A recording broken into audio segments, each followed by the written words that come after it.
What's up everyone, how are you all? Today we are back with another blazing Naruto story.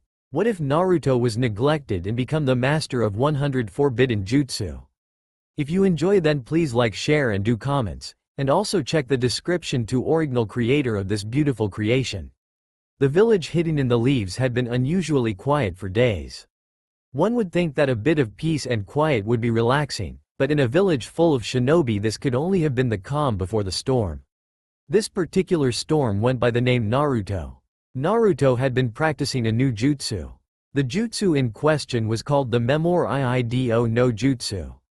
Naruto had learned it the night Mizuki had tricked him into stealing the scroll of sealing and then promptly forgot all about it in the excitement of graduating.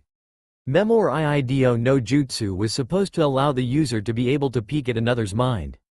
There was more to the explanation, but because Naruto is Naruto, he didn't have the patience to read the rest. He practiced the jutsu on his own on various animals around the village until he became proficient enough to feel he was able to try it out on a person. That and seeing into an animal's mind just wasn't as interesting as he thought it would be. Then he had to figure out just who he would use it on. Who would be the best person to learn from? So now here he is at the usual meeting spot for Team 7, waiting on their once again late sensei. For once he was sitting at the bridge quietly thinking when that jutsu popped into his head. All three teammates were waiting on their sensei. The raven-haired boy and pink-haired girl were watching their blonde teammate. One with an indifferent look on his face but mentally cautious, thinking it might be part of a prank. The other almost looked worried, she'd never seen her teammate sit for so long quietly. For 3 hours the two of them watched their blonde teammate, with a frown on his face, stare at nothing. He was sitting cross-legged and leaning against one of the railing posts. It wasn't like he was still the whole time either. His knee bounced from time, he tapped his fingers against his leg, scratched an itch or pulled at his hair. Although he was quiet and didn't acknowledge his teammates at all. When Kakashi finally showed up in his usual puff of smoke and, "Yo," as a greeting, Sakura was the only one to jump up and yell about him being late. It took him a moment to realize that something was wrong this morning, and when he finally lifted his eye from his book he took in the appearance of Sasuke, who looked fine. Sakura looked like herself, but then it clicked. It was much too quiet. That's when he noticed his usually loud blonde student sitting a little ways away from them, leaning against a railing post with his eyebrows furrowed in thought. The older man slipped his book into his weapons pouch and walked over to his student while the other two followed shortly behind him. He crouched down in front of the boy, balancing himself on the balls of his feet. Looking him over, there didn't seem to be anything visibly wrong with him. Same bright blue eyes, just a little unfocused. Same tan skin, no paleness, just some dark smudges under his eyes, probably training late into the night again. Deep even breaths. If his eyes were closed the older man would think he was sleeping. Naruto. Naruto. This time when Kakashi called his name louder and a bit sharper than before.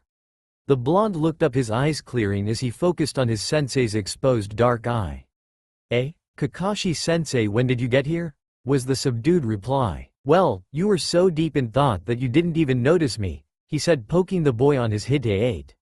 Or hears Sakura yell, "Is something wrong?" "No, I was just thinking about." He stopped suddenly and turned a bright happy grin on his sensei before jumping up. "That's it. I can use it on Kakashi-sensei. He knows a ton of different jutsu, maybe I can learn some using this." The blonde thought to himself. "Sensei, can I show you this new jutsu I learned? Please, please, please," he begged. Well, Kakashi hedged, but he didn't really want to say no after seeing Naruto brighten up like he did. "I supposed, but you have to be quick, we need to get to training and it better not be anything like your jutsu." "I'll be fast and no, I promise." He was jumping up and down excitedly. Sakura and Sasuke stood on either side of their sensei to see what he was going to do. One ready to hit him if he pulled anything perverted and the other watching to see if it would be anything useful, though he doubted it. "Thanks, Kaka-sensei. Alright, here we go." He stopped bouncing and concentrated on building chakra. He made 5 hand signs and Kakashi's eye widened and he wanted to stop his student, but it was as if everything but the blonde was going in slow motion, and then it was too late. Memorī no Jutsu. Kakashi, Sasuke and Sakura watched as the blonde slumped to the ground before everything went black around them. They could see each other, but there was no ground beneath their feet, no scenery and no sky. "Tawagoto. You two look at me." They looked up questioningly at the unnaturally serious Junin. I don't know what he was trying to do, but I know this jutsu, it can be dangerous. If it works, we'll be seeing Naruto's memories, the important ones that have an impact on him. I know a little bit about what we may see, but I need you two to swear you will never discuss what you may learn here with no one ever. If later on you feel like you need to talk to someone, you can try to talk to Naruto, and if not him, then me or the Hokage. He stopped talking when, all of a sudden, they were in a clearing. A blonde man and a red-headed woman were kneeling in front of a small altar holding a baby. He has wisps of bright yellow hair and 3 whisker makings on each cheek. The blonde man would have looked like he was holding the red-haired woman if it weren't for the long dull gray nail impaling the two and keeping them in place. 3 sets of eyes followed the direction of the nail to where it was attached to a paw covered in fiery red fur. They followed it up to the creature towering above them all. 2 looked on in fear and 1 with sorrow. "Who are they, Kakashi-sensei?" Sakura whispered. She could guess, but she wanted to confirm before she assumed anything. He glanced down at his 2 students, not wanting to pull his attention from the image. They were blurry and he had to blink to clear the unshed tears from his eye. Naruto, the Yondaime Hokage, Namikaze Minato, and Uzumaki Kushina. Naruto's parents. He watched Sakura's eyes widen and her mouth drop open. Unexpectedly, Sasuke displayed surprise and amazement also, though he was able to keep his mouth from dropping open. Sakura opened her mouth to ask more questions presumably, but was interrupted by a soft-spoken voice. "Don't look so sad, Minato. I'm happy. Happy that you loved me. Happy that it's our son's birthday. Like, if I try to imagine surviving and the 3 of us living together. I can't think of anything beyond I'd be so happy. If I had any regrets, it would be that I won't see Naruto grow up," Kushina said to the blonde man. "Naruto, don't be a picky eater, eat a lot and grow big and strong. Take your bath every day. Go to bed early and sleep well. Study hard on your ninjutsu. I was never very good at it. Maybe you will. Everyone is good at some things and not so good at others. And if things don't go so well, don't get so depressed. At the academy, listen to your teachers. Make friends. It doesn't matter how many. Just make sure that they're people you can really trust, and a few is enough. Regarding the 3 prohibitions of the shinobi, be careful when you loan and borrow money, make sure to save your missions, pay carefully, and no drinking alcohol until you're 20. Too much sake is harmful for your body. As for girls, well, I'm a girl so I don't really know what to say, but sooner or later, you'll want a girlfriend and that's normal. Just don't fall for a strange one. Try to find someone like me. Oh, one more thing. Watch out for Jiraiya-sensei, Databane. Naruto, you're going to experience a lot of pain and suffering. Remember who you are. Find a goal, a dream, and don't stop trying until it comes true. There's so much more that I want to say, to teach you. I want to stay with you. I love you." She stopped talking, tears streaming down her face. "Naruto, this is your dad. Listen to your motor-mouth mother." They watched as the Yondaime looked over to someone outside the barrier. They followed his gaze to see the 3rd Hokage. They heard the Yondaime tell him that he wanted his son to be seen as a hero to the village, not as the container to the 9-tailed demon. Both young teens gasped but didn't say anything as they watched Naruto's parents fall to the ground dead and a black mark like a tattoo appeared on the infant's stomach. The scene faded and they were left in the dark again, only able to see each other. Kakashi looked down at his 2 students who were just standing next to him unmoving. Sakura had teared tracks down her cheeks and Sasuke didn't appear as unaffected as he tried to look. Sasuke was the first to speak. "Kakashi, if Naruto was a baby when that happened, how are we seeing it since it's his memories, and what exactly did happen?" Leave it to the genius to ask the hard questions, but he had a theory. "Does he know?" Sakura asked. "About his parents?" "No, you were taught about all the Hokage and their accomplishments, so you know how many enemies the Yondaime had. It was kept from him for a reason, and myself and a few others are the only ones who know who his parents are. Sasuke, you do well to remember this, but his is also the last of a once great clan that was wiped out. You two have more in common than either of you know. In fact, I think in light of all this it's time for all of you to know some truths." He stopped when they appeared in the next scene. Naruto 3 days old. When the next scene appeared, it showed a sleeping baby Naruto. Makoto holding a baby Sasuke and Itachi standing next to her were looking into the room full of babies. Sasuke, Itachi. Meet Naruto. I hope you two become the best of friends just like me and Kushina. She said to the sleeping baby in her arms. Time to go, Itachi. Sasuke looked up to Kakashi questioningly. Kushina and your mom were very good friends like she said. Kushina was so excited to find out that Naruto would be born shortly after you were and they were going to raise you together in the hopes you'd be best friends. Naruto age 3. Why does everyone hate me, Gigi? Asked Naruto. Hiruzen Sarutobi looked up from his paperwork to gaze at the blonde child sadly. Naruto was sitting in a chair in front of the Sandame's desk looking at the floor and kicking his feet back and forth. I don't hate you, Naruto. They just don't understand. One day you'll show them that you are not what they think you are. I know what will make you feel better. How about I take you out for some ramen when I'm done? Okay, Gigi. The new scene showed a very small, very empty room. A small shivering bundle wrapped in a threadbare blanket with only a tuft of blonde hair peeking out from the top. It was faint, but with as quiet as the three shinobi were, they could hear the soft sobs. Why do they hate me? What did I do wrong? I don't want to be alone. I just want to be loved. It was a soft litany repeated over and over. Sakura, once again with tear-stained cheeks, looked up at her teacher, shaking her head back and forth. Sensei, I don't want to see anymore. Please, she pleaded with the older man who just looked sad. I'm sorry, Sakura, but I don't know how to undo this jutsu. And as much as I don't want to see anymore either, even though I've seen what he's been through, I think you both should see that you've judged him unfairly. There is a reason why people act the way they act. Sakura, you were influenced by your parents and peers to act the way you do. Sasuke, what your brother did made you into the person you are today. Naruto has been through a hell neither of you will ever know personally, but you will see it firsthand. They turned back to the scene. It now looked to be midday and Naruto was walking down the dusty road with his head down and his eyes shielded by his bangs. Every person he walked past glared and scowled. He pretended like he didn't see them. Pretended that he didn't hear the names they called him. Monster. Demon. Murderer. He kept walking through it all, not acknowledging any of it until something he saw made him stop in his tracks. A boy about his age was giggling, walking in between two adults, presumably his parents.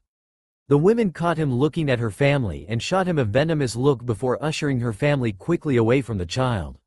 He dropped his gaze back to his feet and began running and didn't stop until he reached the top of the Hokage monument and sat on the head of the fourth. He's been going up there for this long and he doesn't even realize it's his father he takes comfort from, Sasuke commented.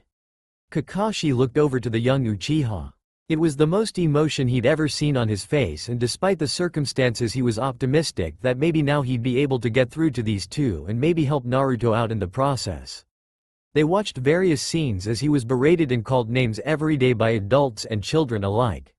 With each scene Sakura felt worse and worse for how she'd treated her teammate. She silently promised to apologize to him and do better at being his friend.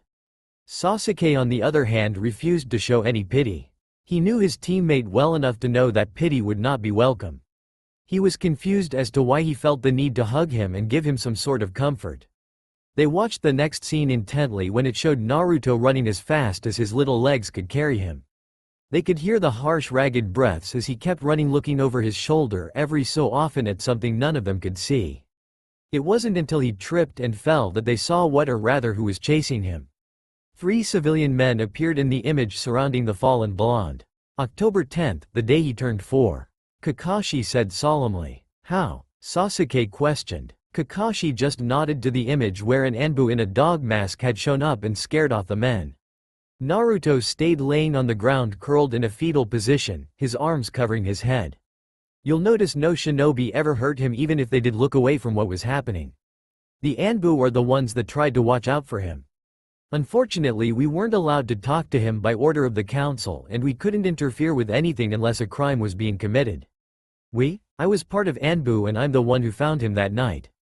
He replied, remembering how tiny the blonde felt when he picked him up. He was shaking in fear and covered in bruises and scrapes. He took him to the Hokage's office that night and cleaned him up before bringing him back to the orphanage. Thank you, Inu, the young boy said. You're welcome, Naruto. You better go inside and get some rest. Naruto age 5. The image went blank once more and none of them said anything this time. All of them lost in their own thoughts, and the next time it came back it showed Naruto laying on the top of the fourth's head watching the stars until another Anbu appeared. "Urufu, what are you doing here?" the blonde asked with a confused look on his face. The Anbu walked closer to the boy who had stood up and faced him. When he got close enough, Sasuke could see the mask finally and couldn't contain a gasp of surprise. "Naruto, I have some bad news. I have to go now and I won't be back." "Like a mission?" "Not quite. I won't be able to come back. I just wanted to say goodbye. I didn't want you wondering why I left you alone. It's not by choice that I leave. I do need you to do me a favor though and keep it a secret." The boy nodded. "You have to give me your word." "I'll know you won't tell anyone if you give me your word, because a ninja never goes back on his word, right?" "Alright Urufu, I give my word I'll do whatever you ask and I'll keep it a secret. You will probably be at the academy with a little boy named Sasuke Uchiha. Can you watch out for him for me? I won't be able to do it myself. Can I trust this mission to you?" "I can do that Urufu." "Good, I'm counting on you Naruto. I have to go now. Goodbye." Before the Anbu could leave, Naruto ran over to him and wrapped his arms around the taller boy's waist and buried his face in his stomach. He looked up to find the other looking out over the village. He opened his mouth to say something but was interrupted by something wet on his cheek. He thought it might have started raining, but there wasn't a cloud in the sky. Another drop fell before he realized what it was. "Urufu, are you sad because you have to go and will miss everyone?" he asked innocently. "Yes Naruto. I'm going to miss the village, Sasuke and you. Don't worry, I'll take care of Sasuke for you and I'll miss you too. Thank you for helping me." "You're welcome Naruto. I really have to go now and don't forget your promise." He saw the boy nod and he shined away. "What the hell is going on Kakashi? Does Naruto know who that was?" Sasuke exploded once they were surrounded by darkness. He couldn't believe what he had seen. His brother had protected the blonde, and yes, he should have realized something like that might happen after what Kakashi said before, but he thought she was talking about leaving and not coming back. He never would have expected to see his brother talking to Naruto the night of the massacre. His brother had been crying, but he hadn't shed a tear in front of Sasuke. Now he was even more confused than before. Was it an act? Why would his brother try to trick Naruto of all people into spying on him? He forgot his wanting to comfort his teammate, and now he just wanted to question him to find out what he knew. "I don't know what that was honestly, and I don't think he knows. He still doesn't know I was one of the Anbu who helped protect him," Kakashi said, shaking his head, bewildered. Naruto age 6. The Sandaime was walking with Naruto in the next scene.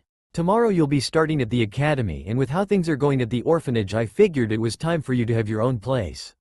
The orphan funds will take care of your rent and utilities until you become a genin and take on missions. By then you should be able to earn enough money to pay for everything on your own," he explained. He handed the smaller boy a set of keys and led him up some stairs to an apartment door. The blonde unlocked the door and stepped inside, the third following behind him. None of them had ever stepped foot in Naruto's apartment, so this was the first time they were seeing it. It wasn't much, it was small and a bit run down but furnished. There was one large room that combined a kitchen and living, bedroom and a small hall with a door at the end which was presumably the bathroom. In the living area was a single bed situated under a large picture window that looked out on the Hokage monument. The kitchen was smaller than the living area and had a table with 2 chairs. The third handed him an envelope. "There's some money in there for food. I left you a few things to get you by until you can go shopping tomorrow after class. The linens on the bed are new and your clothes have been brought over from the orphanage. I put them away myself. I wish I could stay longer Naruto, but I have too much work to do. Have a good night and let me know how your class goes." "Thank you Gigi. Good night." They watched as he closed the door after the Hokage left and removed his shoes before stepping further into the apartment. He stopped and hesitated for a moment, then shook his head and went over to the bed and sat down. He leaned against the window and looked up at the heads of the Hokage. Silent tears made their way down his whisker-scarred cheeks, and he sat like that for what seemed like hours but had in fact only been a few minutes.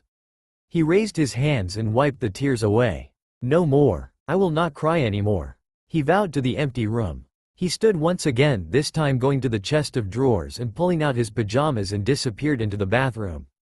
The scene went dark again. There were many more scenes of the same verbal and physical abuse, but this time they were intertwined with him constantly getting thrown out of stores, sold bad food and overcharged for everything. It explained why he ate so much ramen. Naruto age 12. They watched as he went through his first day of class and meeting the rookie 9. He would occasionally laze about with Shikamaru, eat with Choji and play various pranks with Kiba. Sasuke watched his and the blonde's rivalry in a new light now with additional information. Before he knew what he did now, he always thought the younger boy hated him, but looking at it now Naruto was baiting him into opening up even if it was to his own detriment. And Sasuke could admit, if only to himself, that he took a lot of his anger out on the blonde just for the way he acted. He never bothered to see that there was no real malice or anger coming from the other boy. It never reached his tone or eyes no matter what words were spoken. They watched as he failed the genin test again and sat outside the academy and Mizuki walking over to him. Iruka-sensei's tough, but he's not against you. Then why? Why only me? He wants you to be strong with all his heart, but that will never happen if he goes easy on you. He's like you, ya know? No parents, no family. But, this time I really wanted to graduate. Then I guess I had to tell you. Huh? It's a secret, but I'm gonna let you in on it. The scene changes again but without a pause this time. Let's see. The first one is, multi-shadow clone jutsu. Ah, not this again. It's my worst jutsu. Iruka shows up in the image. It's all over. Hehehehe. Tehehehehe. Quote. Huh? Caught me already? Not bad. You're quick sensei. I only had time to learn one technique. Listen Iruka-sensei. I'm gonna show you this amazing jutsu and you're gonna let me graduate, then everything will be okay. That's the way it works, right? Anyone who learns a jutsu from this scroll passes. Huh? Where'd you get that idea? Mizuki-sensei told me about it. Believe it, he told me where to find the scroll in this place. Multiple kunai come flying out of nowhere and they watch as Iruka shoves Naruto out of the way. I see you found our little hideaway. So that's the way it is, huh? I should have known. Naruto. Give me the scroll now. Mizuki yelled from a nearby tree. Wait a minute, what's going on here? Naruto. Iruka is just trying to scare you cause he doesn't want you to have the scroll. Huh, stop lying Mizuki. Don't let him trick you Naruto. Ha ha ha ha ha. Oh, I'll tell you who's really lying. No Mizuki. They've been lying to you your whole life Naruto. Since the decree 12 years ago. What decree? Everyone knows except you. Iruka's trying to hide it from you even now. He'd do anything to shut me up.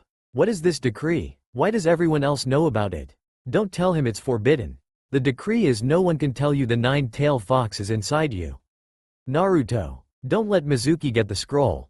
It contains forbidden jutsu that can put this village in grave danger. Mizuki used you to get the scroll for himself for his own power. The fox spirit that killed Iruka's parents and destroyed our village has taken over your body. You are the nine-tails fox. Stupid. They've all been sneaking around hiding things from you your whole life. Didn't you think it was strange how they treated you? Like dirt, like they hated you for just being alive. No. They watched as Mizuki threw a giant shuriken at Naruto and Iruka moved into it way protecting Naruto and getting hit himself. Why? My parents, after they died there was nobody to compliment or acknowledge me. I always acted like an idiot, just to get people's attention. Since I wasn't good at things like learning or doing homework. It was better than being nothing so I just kept acting like an idiot. It was so painful. Naruto, you must have also been in a lot of pain. I'm sorry Naruto, if only I had done a better job you would never had to feel like that. Naruto just stared up at his teacher in shock and then got up and ran. Then Mizuki started talking again. Naruto isn't the type to have a change of heart. I think he's planning to use that scroll to get revenge. You saw those eyes earlier. The eyes of a real demon. Naruto isn't like that. Well, that doesn't really matter. I'll kill Naruto and take the scroll, then I'll come back for you. Naruto was hiding behind a tree not too far from the two teachers. You'd even transform into the thing that killed your parents just to protect him. You idiot, I won't let you have that scroll. Naruto and I are the same. If you use the skills in that scroll you can do whatever you want. There's no way that Demon Fox wouldn't try to use the power of that scroll. Unlike what you're assuming. Yeah, the Demon Fox would do that. But Naruto is different. He is. I've acknowledged him as one of my excellent students. He may not be the hardest worker and he is clumsy and no one accepts him. He already knows what it's like to feel pain inside the heart. He isn't the Kyuubi. He is a member of the Hidden Leaf Village. He is Naruto Uzumaki. Naruto listened to the two shinobi from his hiding place. His eyes were tear-filled, but he didn't allow one to fall. "Well, whatever, Iruka, I said I'd take care of you later, but I've changed my mind." Mizuki prepared to attack Iruka, but before he could, Naruto stopped him. "You shouldn't have done that," Mizuki told the boy as he was getting up. "Don't touch Iruka-sensei, I'll kill you." "You idiot, why did you come out? Run away. I'll kill someone like you in one shot. Try it, trash, and I'll return the pain 1,000 times over. Then do it, demon fox." They watched him do the hand signs. Kage Bunshin no Jutsu. All three stared in shock at the sheer number of clones. They were surrounded from all sides as well as above. "Wah, what's going on? Weren't you gonna kill me with one shot? Well then I'll start, okay." They watched as the 1000 Naruto beat Mizuki unconscious. "I went a little too far," the boy said, embarrassed. "Naruto, come here. There's something I want to give you." They watched Iruka take off his Hite 8 and place it on Naruto's forehead after removing his goggles. "Now sensei? Okay, now you can open your eyes. Congratulations on graduating, Naruto." So that's how he graduated, Sasuke murmured to himself. When it came to the incident, the day teams were called, he flushed slightly and was glad no one was watching. It really wasn't as bad as he made it out to be, and he watched Naruto's reaction after that and saw Naruto eyeing him with a strange look Sasuke couldn't place, even after they had taken their seats again. He did wonder what the boy thought of it, if he hated it like it looked or if he thought something else. The scene skipped to team introductions where Sakura commented that she actually looked like more of an idiot than Naruto. It went to the bell test next, where they all laughed at Kakashi's 1,000 years of pain. Then it was suddenly done. The scene faded to black and they were back in the bright sunlight on the bridge with their blonde teammate unconscious in front of them. Sakura's eyes were red-rimmed and puffed from crying. She let out a relieved sigh when it seemed to be over, but ran to her fallen teammate when she realized he was still lying there unconscious. Sasuke still looked as unmoved as he usually did, except for a faint redness under his eyes. He followed Sakura kneeling next to his teammate's body. Kakashi went right to Naruto to check him out and determined that he was okay. "Sasuke, I have to go see the Hokage very quickly. Your house is the closest, do you mind taking them there and waiting for me?" The young raven nodded and got Naruto up onto his back to carry him to the Uchiha compound, Sakura following behind him. "If he wakes up before I get there, do not say anything about what we saw or ask him any questions. Understand? We all will sit down and discuss this later." They both nodded and he shunshined right to the Hokage's office to report on what happened. In the Hokage's office, Hiruzen listened to Kakashi finish reporting what had happened on the bridge this morning. He didn't like where this was going and sighed out a mouthful of smoke. "I made it clear to Sasuke and Sakura that they could never speak of the things they saw to anyone but me, you, and Naruto, but I'm afraid that we have no choice to tell him about his parents." The third pulled his pipe away from his mouth and made to protest against it. "With all due respect, Hokage, I went along with your decree and the council's, but I cannot in good conscience keep this from him anymore, and to be perfectly honest, I don't want to keep it from him. With his two teammates and a handful of other people including us knowing who his parents are now, and we keep this from him now, when he finds out later in life he will feel betrayed by all of us. I don't even want to know what would happen if he felt betrayed by us, as well as having to put up with the hatred of the villagers." He sighed wearily and wiped his hand over his exposed eye. "I was trying to be polite and respectful, but I'm telling you now, you can do what you like to me, but I am going to tell him. I think he's old enough to know what the consequences could be if the information got out. But I trust him. I think there's more to him than he's ever let anyone see, and this may help bring them all together, especially Sasuke." The Hokage examined the Junin standing in front of him. He noted the tense posture, hands fisted, and pure determination in his eye. He thought over what the younger man had said and couldn't fault him for wanting to do this. Kakashi had been adamantly against keeping everything from Naruto in the first place, and he knew Kakashi wanted to be closer to the last connection to his sensei. "Alright Kakashi, you will make sure he knows what could happen if any of this reached the wrong ears. I won't punish you for this since I'm giving you permission.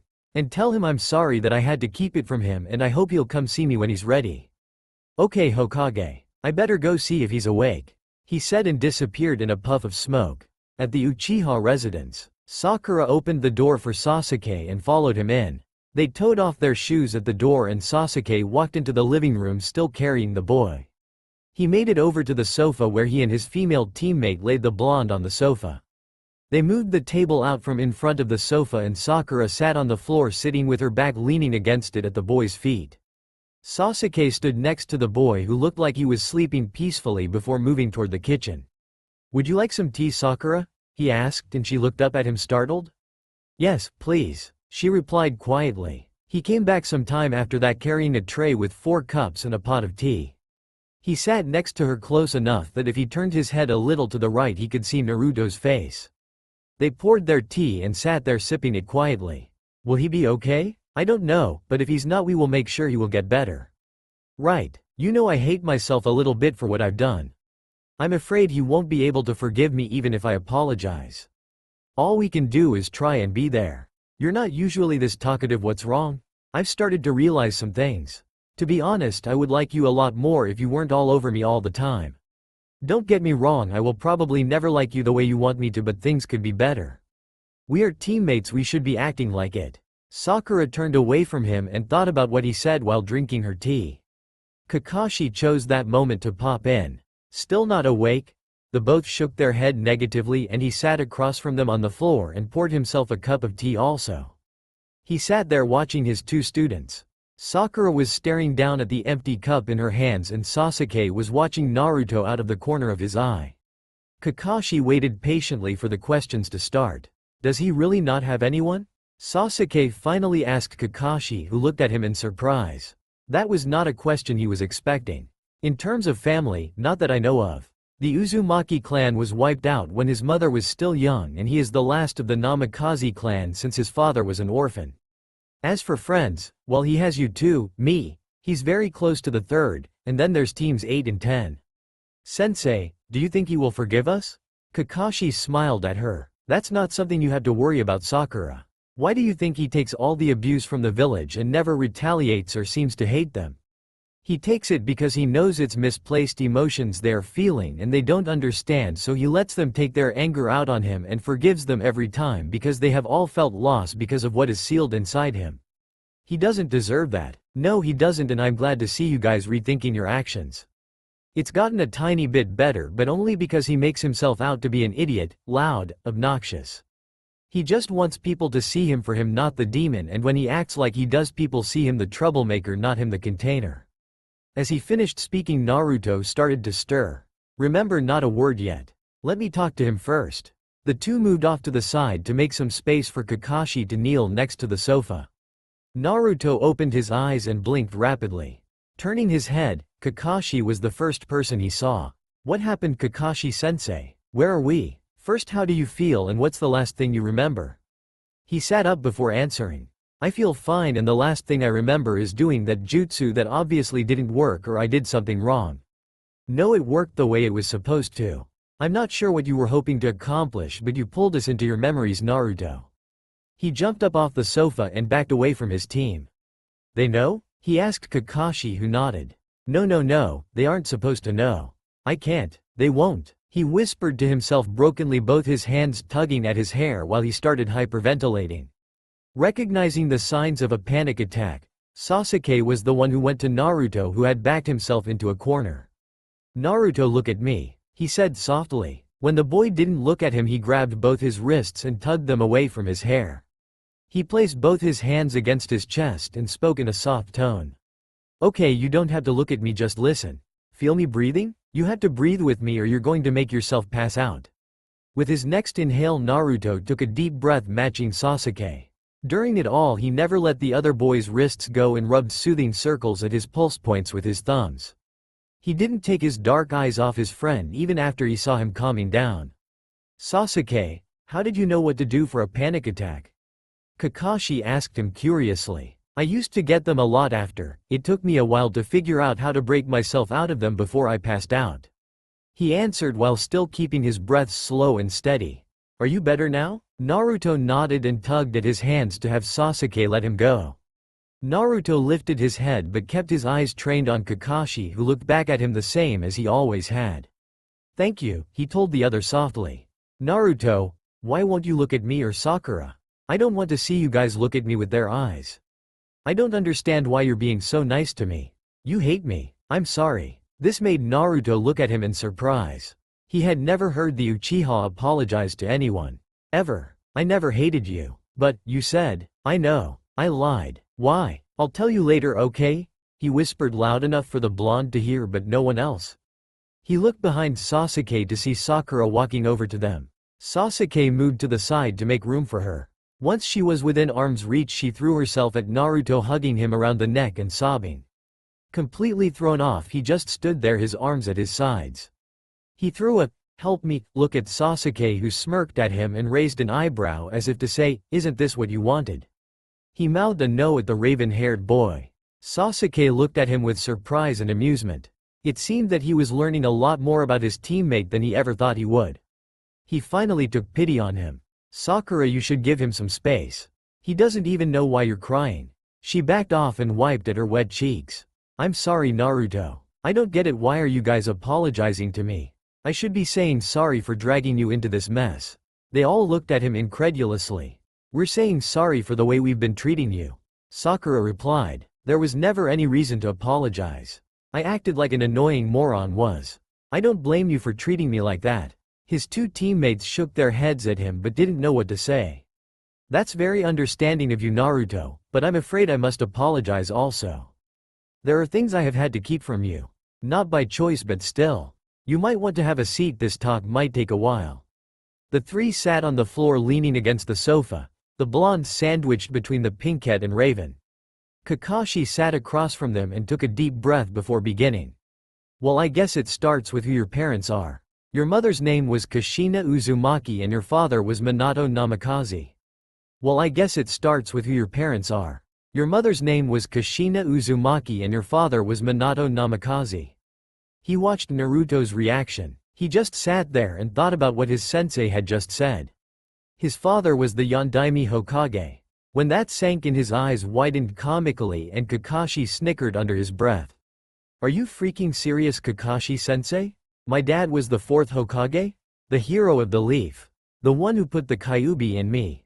He saw the younger boy start to get upset. "Calm down, Naruto. It's not what you think. Because you were there the night your parents died, your subconscious stored the memory of your parents away and we got to see what their final words were. Would you like to hear what they said to you?" The blonde calmed down considerably and nodded to his sensei. So Kakashi repeated what they said word for word, including that his father wanted him to be looked at like a hero.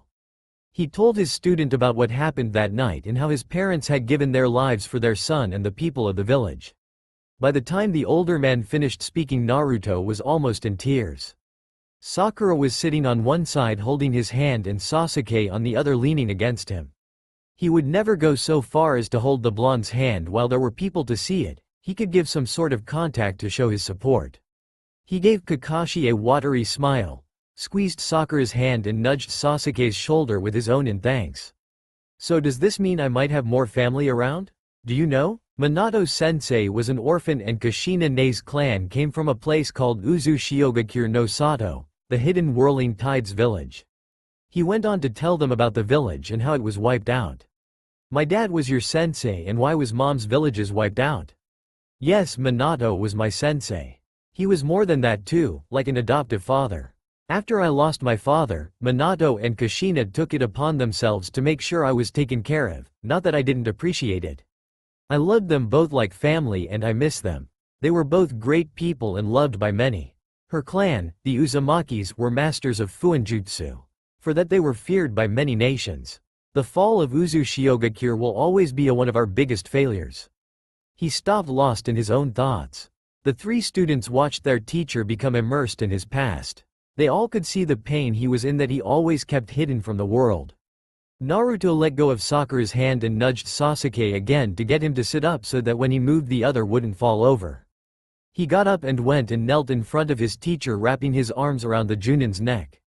"Kakashi-sensei, since my parents treated you like their own, I'll adopt you and you can be my older brother. We will be a family and none of us will be alone again." Kakashi chuckled and wrapped an arm around the small boy while carting his free hand through soft golden spikes. "You are far too nice for your own good, but I believe your parents would be proud of how strong you are and I think I would like that." Naruto pulled back and looked at his teacher. It was the most open he'd ever seen the older man, and he smiled at him in appreciation for letting him in. "You're wrong, sensei, I'm not strong. Not enough and not yet. But I'll get there and you help, right? I have more of a reason now to become Hokage, not just so everyone will acknowledge me but because, my dad, he was a great Hokage and I will be better. If anyone can do it, you can, but you still have a long way to go and you won't be able to do it by yourself.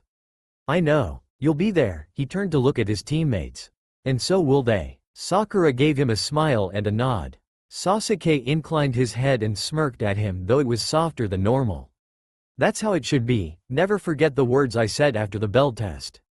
Now it's starting to get late and we have more to go over, so you three can eat and get some rest. I think it's time I took some initiative and put you guys through some serious training. I know you've been patient, Sasuke, so I'll let you ask him." Naruto stiffened, not sure he wanted to know what was coming next. There were too many things they could have seen.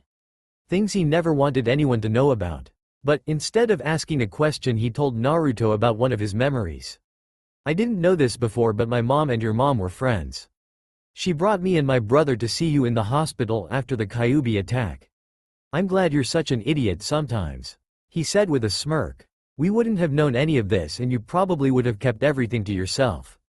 Naruto snickered. "Bastard, who knew you could actually put a sentence together with more than just one word?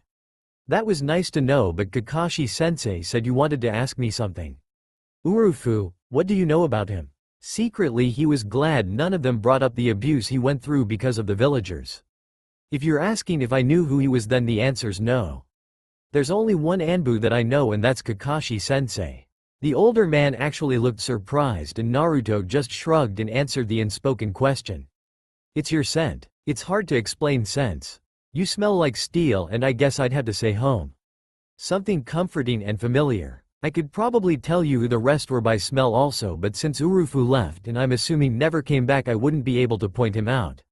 "Why? Do you guys know who he is?" "He was my brother. We saw your memory of the night he left. It had to be the night he killed everyone." Sasuke told them, his face and voice once again cold and emotionless. Naruto got up and went back to sit in between his teammates and leaned against Sasuke while he tried to remember anything he could about Sasuke's brother and compare it to the Anbu he knew. He frowned and shook his head. He turned his whole body in Sasuke's direction. "Okay, Sasuke, don't get mad at me. I am going to talk this out because something doesn't add up to me, and maybe you guys will see something I'm not. I'm not as stupid as people think I am, but you three are smarter than me. So tell me exactly what memories of Urufu you saw." "We only saw what happened the night he left." Sasuke answered for them. "I know Kakashi said the Anbu helped you out, but are you saying there was more to it than that?" Naruto nodded. "Yeah, he knew I hated to be alone, and when I had to get away from the villagers and I didn't want to go back to my empty apartment, I would go up to the top of the monument. He used to come up and sit with me when he had nothing to do and talk. You say that agent was your brother and your brother was the one who killed your whole clan. That doesn't sound right because I used to talk about being Hokage and what it means with him. He used to talk about how much he loved the village and wanted to protect it. He said he never wanted to be the Hokage, but he liked protecting everyone from the shadows, and that's why he was Anbu, even if he didn't like some of what he had to do as an agent. When he told me to look out for you, I had assumed he was a family friend, but now that I think of it, I should have put two and two together. It makes sense now, the way he cried after asking me to watch out for you, but I don't see a brutal, cold-hearted killer crying because they are leaving family or friends and home behind." Naruto eyed his best friend and could see the wheels turning in his head as he pondered what was said. When Sasuke's eyes started tearing up, Naruto stood quickly and grabbed Sasuke's wrist, pulling him up. He knew the other boy would hate for anyone to see him that vulnerable. "Come on, bastard, we need more tea. You can show me where everything is and I'll make it." He grabbed the tray and cups and followed Sasuke into the kitchen, giving Kakashi a look as he passed. When Sakura tried to stand and follow, he told her to leave them be for a few minutes. In the kitchen, Sasuke leaned against the counter with his head bowed and his hair hiding his eyes. Naruto set the tray on the table and went to stand in front of the silent boy. He pulled Sasuke into a hug, pressing their cheeks together so he could speak low enough no one would hear him but the boy in his arms. "If you want to know what I think, your brother loved you, and if he's still alive then he probably still does. Do you know why he killed everyone but you? He said he did it to test his strength. He's still alive, he won't die until I kill him. He wants me to hate everything and get strong enough to kill him," he told the blonde in an unusually subdued voice. "Does that sound like the person you saw in my memories? Does it sound like the brother you knew?" Sasuke just shook his head enough the other boy could feel it. "I'll help you, Sasuke. I'll stay here by your side and help you figure this out, and I won't let you lose yourself to hate. Hate will make you weak. It will blind you to everything. There is a reason I don't hate the village or my parents for doing this to me. Everyone has a reason for what they do, and I'm sure your brother did too. Remember what Kakashi-sensei said to us. Look underneath the underneath, and if we find out he really did do it to test his strength, then I will help you get stronger and we will kill him." The whole time he was speaking, Sasuke just stood there in Naruto's arms listening. When he finished, Sasuke wrapped his arms around the other boy. The only way Naruto knew anything was wrong was by the warm wetness against his cheek and the tight grip he had on the back of his jacket. Sasuke's breathing didn't change and he didn't sob, he just let the tears fall. "Don't worry, I won't tell anyone." Sasuke pulled away and wiped his face. He kept his eyes hidden by his bangs and went about making the tea. Naruto stood out of the way and watched him move around the kitchen. He was so focused on watching the other boy he almost missed the low, reluctant, "Thank you." When everything was ready, they reset the tray and he started following Sasuke back to the other room when he stopped. "Sasuke?" Naruto had never seen Sasuke hesitant about anything before now, and he wasn't sure what to do about it. "Naruto, would you like to stay here tonight? I don't really want to be alone, and I'm sure you don't want to either." The blonde knew how hard it must have been for Sasuke to admit to that, so he didn't poke at him for showing some emotion. "Are you sure? I know that you said you don't hate me, but I don't want to stay and invade your space. I really would like to stay though." Sasuke nodded and kept going to the other room with the rest of their team. The two young teens sat back down and everyone refreshed their cups. No one brought up Itachi this time. They all knew how touchy that subject was normally, and now with possible secrets added onto it didn't make anything easier for the dark-haired boy. Naruto was the first to break the silence. He never could handle it when things were so quiet. That's when the loneliness usually crept in. "Sensei, you said mom came from a clan that were masters of sealing, right? And since dad sealed the Kyuubi in me, that means he knew sealing too. Your mother taught him everything she knew," he confirmed. "Did he teach you sealing?" The older man could see where he was going with his line of questioning. "He taught me some, but not everything he knew. If you want to learn it, I have a few scrolls you can begin studying, but there is someone who knows almost as much as your parents did. Jiraiya, one of the legendary Sannin, was your father's sensei and he's your godfather." Naruto was excited to hear about his father's sensei and that Kakashi was going to help him learn Fuinjutsu like his parents and clan. "Really? Where is he and can I meet him?" Kakashi smiled at seeing the blonde's energy return. "He's not in the village. He's a spy master and author, so he travels a lot and rarely enters the village. The last time he was here was just before you were born." "Oh," his brightness dimmed a little with the revelation. "I think the only thing left for us to go over is talking about all of this. I already spoke to Sakura and Sasuke about the consequences of telling anyone about anything that went on today, but Naruto, I know you're happy to know who your parents are and would like to tell people, but you can't. As much as I'd like for everyone to know your heritage, your father had too many enemies that are still alive and hold a grudge. So for now, until the Hokage deems it safe, it has to be kept between us. It's getting late, so you all should eat and get some rest, because tomorrow is when we get serious about your training, and Naruto, I'll bring those scrolls for you in the morning."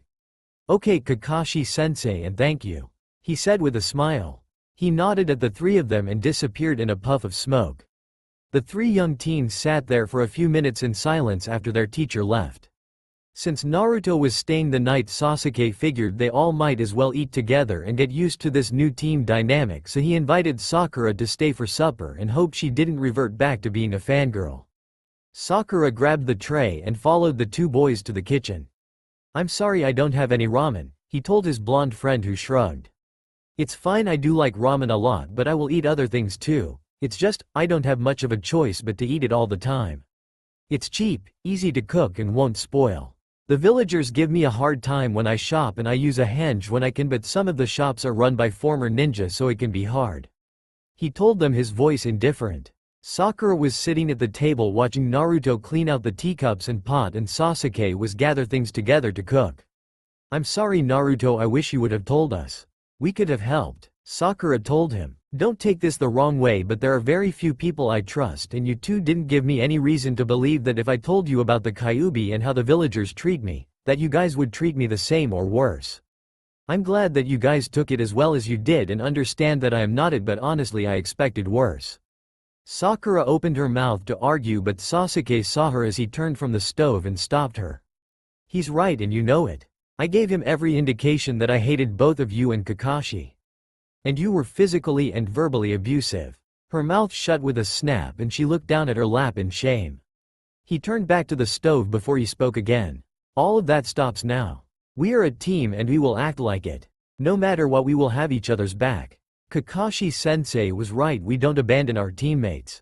The others were silent in the aftermath of a speech from none other than Sasuke Uchiha.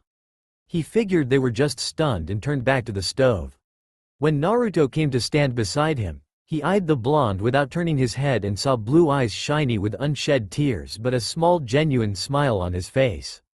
He bent his head and let out a small smile of his own. He wasn't alone, and for the first time since his clan was killed he felt the beginnings of happiness and hope. Things seemed to be getting better and his head wasn't full of thoughts of revenge. That didn't mean it wasn't full of unanswered questions though, and while the rage he felt towards his brother wasn't all-consuming at the moment, he was still angry and confused. Naruto had opened his eyes to the possibility of Itachi's, maybe not innocence but something else, and he was willing to help him find out. So he would stick by his friend and teammate's side. Sakura sat at the table watching her two teammates stand side by side without any of their usual banter or insults, and they looked comfortable like that. Things were changing so fast. Already Sasuke was talking more and glaring less, and Naruto was quiet and still, not like he was brooding, just like he was content. She felt out of place and a little left out, but she was starting to realize that they both had it pretty bad growing up and they had more in common with each other than she would ever have with either of them. It saddened her a little, but she thought about what Sasuke had said and he was right. She would stand beside both of them and she would get strong enough to watch their backs. They sat and ate in a comfortable silence, and Sakura left shortly after they finished cleaning up the kitchen. After she was gone, Sasuke led Naruto upstairs into a long hallway. There were 2 doors on one side and 2 on the other. There was one single door at the end of the hall. The door at the end was my parents' room, the one next to it on the left was Itachi's. Those are the only 2 rooms I would prefer you not go into. The one across from Itachi's room is mine, and the 2 at this end are the guest rooms. You can have one of the guest rooms or you can stay in mine tonight. Naruto looked at him in surprise. He never expected the offer to share a room. If you really don't mind, could I stay with you? Sasuke nodded and led them into his room. He went to a dresser and pulled out 2 pairs of pajamas and handed one to Naruto. The blonde boy pulled off his jacket, fishnet shirt and pants, so he was only standing there in his boxers. That's when Sasuke came to a realization. Naruto, can I ask you a question? He finished pulling on the sleep pants and turned to face the other boy. Well, you said the Kyuubi was sealed in you, right? Well, we've bathed together and in your memories the seal only showed after the Kyuubi was sealed in you. So where is it? Naruto grinned at him. It only appears when I use chakra. Did you want to see it? Sasuke nodded, so he started channeling his chakra. Sasuke watched the swirling black mark appear. Once again his body seemed to move on its own and he found himself much closer to the blonde. He reached out his hand but hesitated at the last second. Looking at Naruto, he waited for approval before lightly tracing his fingertips over the seal. The seal itself seemed to be warmer than the rest of Naruto's body, and his fingers warmed at the feeling of the soft, smooth skin under his touch. Naruto watched Sasuke move his hand toward his stomach, so he was expecting the touch. What he wasn't expecting was the way his body reacted to the touch. No one had ever touched the seal like that or wanted to. The feeling was so intense it caused him to suck in a sharp breath, and on instinct he grabbed Sasuke's wrist to stop him from going any farther. Sasuke's eyes jerked to Naruto's face. He wasn't sure what he did wrong. The blonde's eyes were slightly dazed and his face flush. Naruto? His eyes snapped back into focus, but his face didn't lose the blush. Sorry, no one's ever touched the seal like that. I wasn't expecting how it felt. He explained. Sasuke raised his eyebrows in curiosity. How did it feel? He asked, hoping it wasn't bad, and judging how deeply the blonde blushed he figured it was a very nice feeling. He stopped and tried to think of how to explain it without grossing his friend out or sounding like a pervert. It's very sensitive. It kind of tickles and at the same time not. It's not a bad feeling. After that touch he wasn't sure what to think, but something in his mind shifted. He liked it. It might have been because Sasuke was the first person to touch him intimately, or it could be because even after the way the other had treated him he was still the only person he was close to. But he really wanted him to do it again, and that scared him a little. Sasuke observed Naruto and for once couldn't tell what Naruto was thinking, and he was starting to figure out he didn't mind touching his teammate as much as he thought he might. Sasuke had always had an aversion to touching or being touched, and the only time he and Naruto really had any contact was during training and sparring. The thought of touching Naruto in an intimate way like he just did didn't disgust him, and he didn't know if he was expecting it to or not, but he accepted it.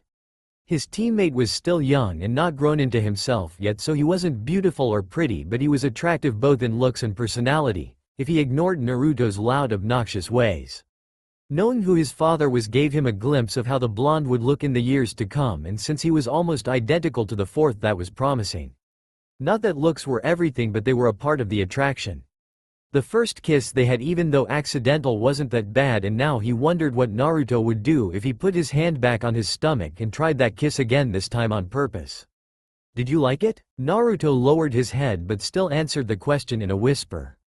"Yes." He let go of Sasuke's wrist and backed away just in case his friend decided to come after him. Sasuke walked toward him, following as Naruto walked himself into a wall. He stopped inches away and reached his hand out again, but instead of just brushing his fingers against the toned stomach, he placed his whole hand against where the seal would be and felt that warmth seep into his skin again. He pressed lightly and watched the blonde gasp in surprise. He left his hand where it was and kept the light pressure against Naruto's stomach.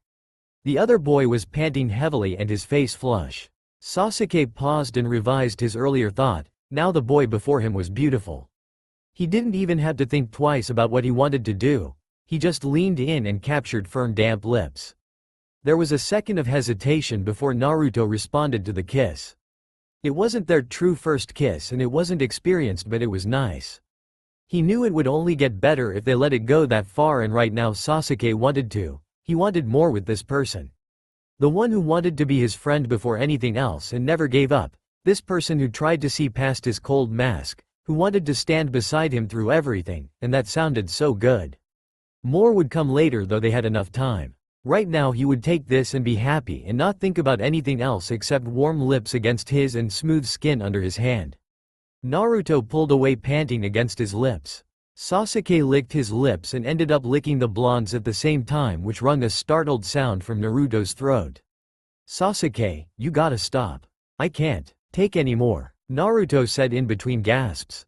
Sasuke considered pressing his body against the blonde's but decided that would be wrong right now. He didn't want to push too far, so he just gave the other a peck on the lips and moved back a step. Naruto closed his eyes and took a couple deep breaths to calm his body and nerves. That was something else and not what he was expecting. It wasn't bad, in fact it was nice, and he wanted more, but he needed to figure out what this was before getting into anything. He liked the idea of being in that kind of relationship with Sasuke, but he wanted it to be for the right reasons. Not because they were both looking for comfort or just because of bodily functions. When his breathing finally evened out, he opened his eyes to see Sasuke standing patiently in the same spot. "Thank you." He grinned at the raven's expression. "For not being afraid to touch me?" Sasuke scoffed. "Idiot." The insult was laced with amusement. "Come on, let's get to bed. Tomorrow's going to be a long day." He put his pajama pants on but left his shirt off the same as Naruto and crawled into bed, pushing far enough over for Naruto to climb in behind him. They said their good nights and turned away from each other but pressed their bare backs against each other. They fell asleep, their bodies lined up perfectly and their feet tangled together. "Thank you." He grinned at the raven's expression. "For not being afraid to touch me?" Sasuke scoffed. "Idiot." The insult was laced with amusement. "Come on, let's get to bed. Tomorrow's going to be a long day." He put his pajama pants on but left his shirt off the same as Naruto and crawled into bed, pushing far enough over for Naruto to climb in behind him. They said their good nights and turned away from each other but pressed their bare backs against each other. They fell asleep, their bodies lined up perfectly and their feet tangled together. Sasuke was the first to wake, his eyes snapping open, and his breath coming in quick pants. He had the same nightmare, Memorī, every so often since the slaughter of his clan. Over the years the memory had dulled, and while it still affected him, it wasn't as bad as it used to be.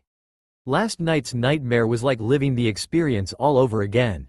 He could feel his heart pounding in his chest, his stomach turning at the sight of blood, and the bodies of his parents.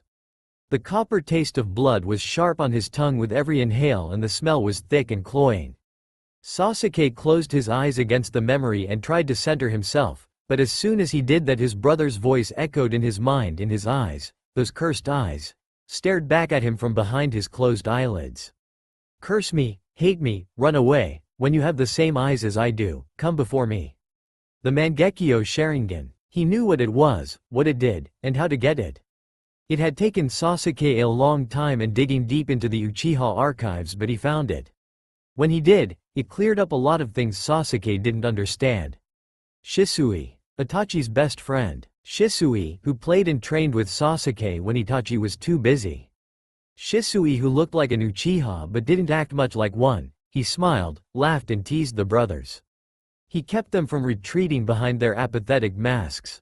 Sasuke loved him and missed him. He had heard the rumors about his brother being accused of murdering Shisui, but without enough evidence it was never proven. Back then Sasuke had no doubt his brother was innocent. After finding the truth about the Mangekyo Sharingan though, he knew Itachi was guilty. Sasuke turned his head to look over at the blonde boy snoring away, half hanging off the bed. The tears and asking Naruto to look out for him had to be a trick. Itachi must have wanted Naruto to become his friend in order for Sasuke to kill him and gain the Mangekyo. That was the only explanation. He probably should distance himself from the other boy, just a bit. It was a shame that last night would have to be an aberration, but he had no intention of playing Itachi's game. Naruto could be an asset with some proper training though, best not to alienate him completely. He wanted to kill Itachi even more now. His brother was playing with him, and since Naruto trusted Itachi as an ANBU, he used that trust to his advantage to get to Sasuke. Letting out an explosive breath, he sat up and began poking at Naruto, trying to wake him up. There was no more time to think. They needed to meet with Sakura and Kakashi, and he needed to get back to training. When Naruto refused to wake up, Sasuke tipped him off the bed. He landed on the floor with a loud thud. "Ouch, what happened?" came the pained question. Sasuke poked his head over the side of the bed to look down at his teammate who was rubbing the back of his head. "Time to get up," he told Naruto and got up to walk over to dresser. He grabbed a set of clothes for Naruto and himself. He threw one set at Naruto and left the room to go change in the bathroom. Naruto found himself in a plain black tee, one surprisingly without the Uchiha crest on it, and tan shorts.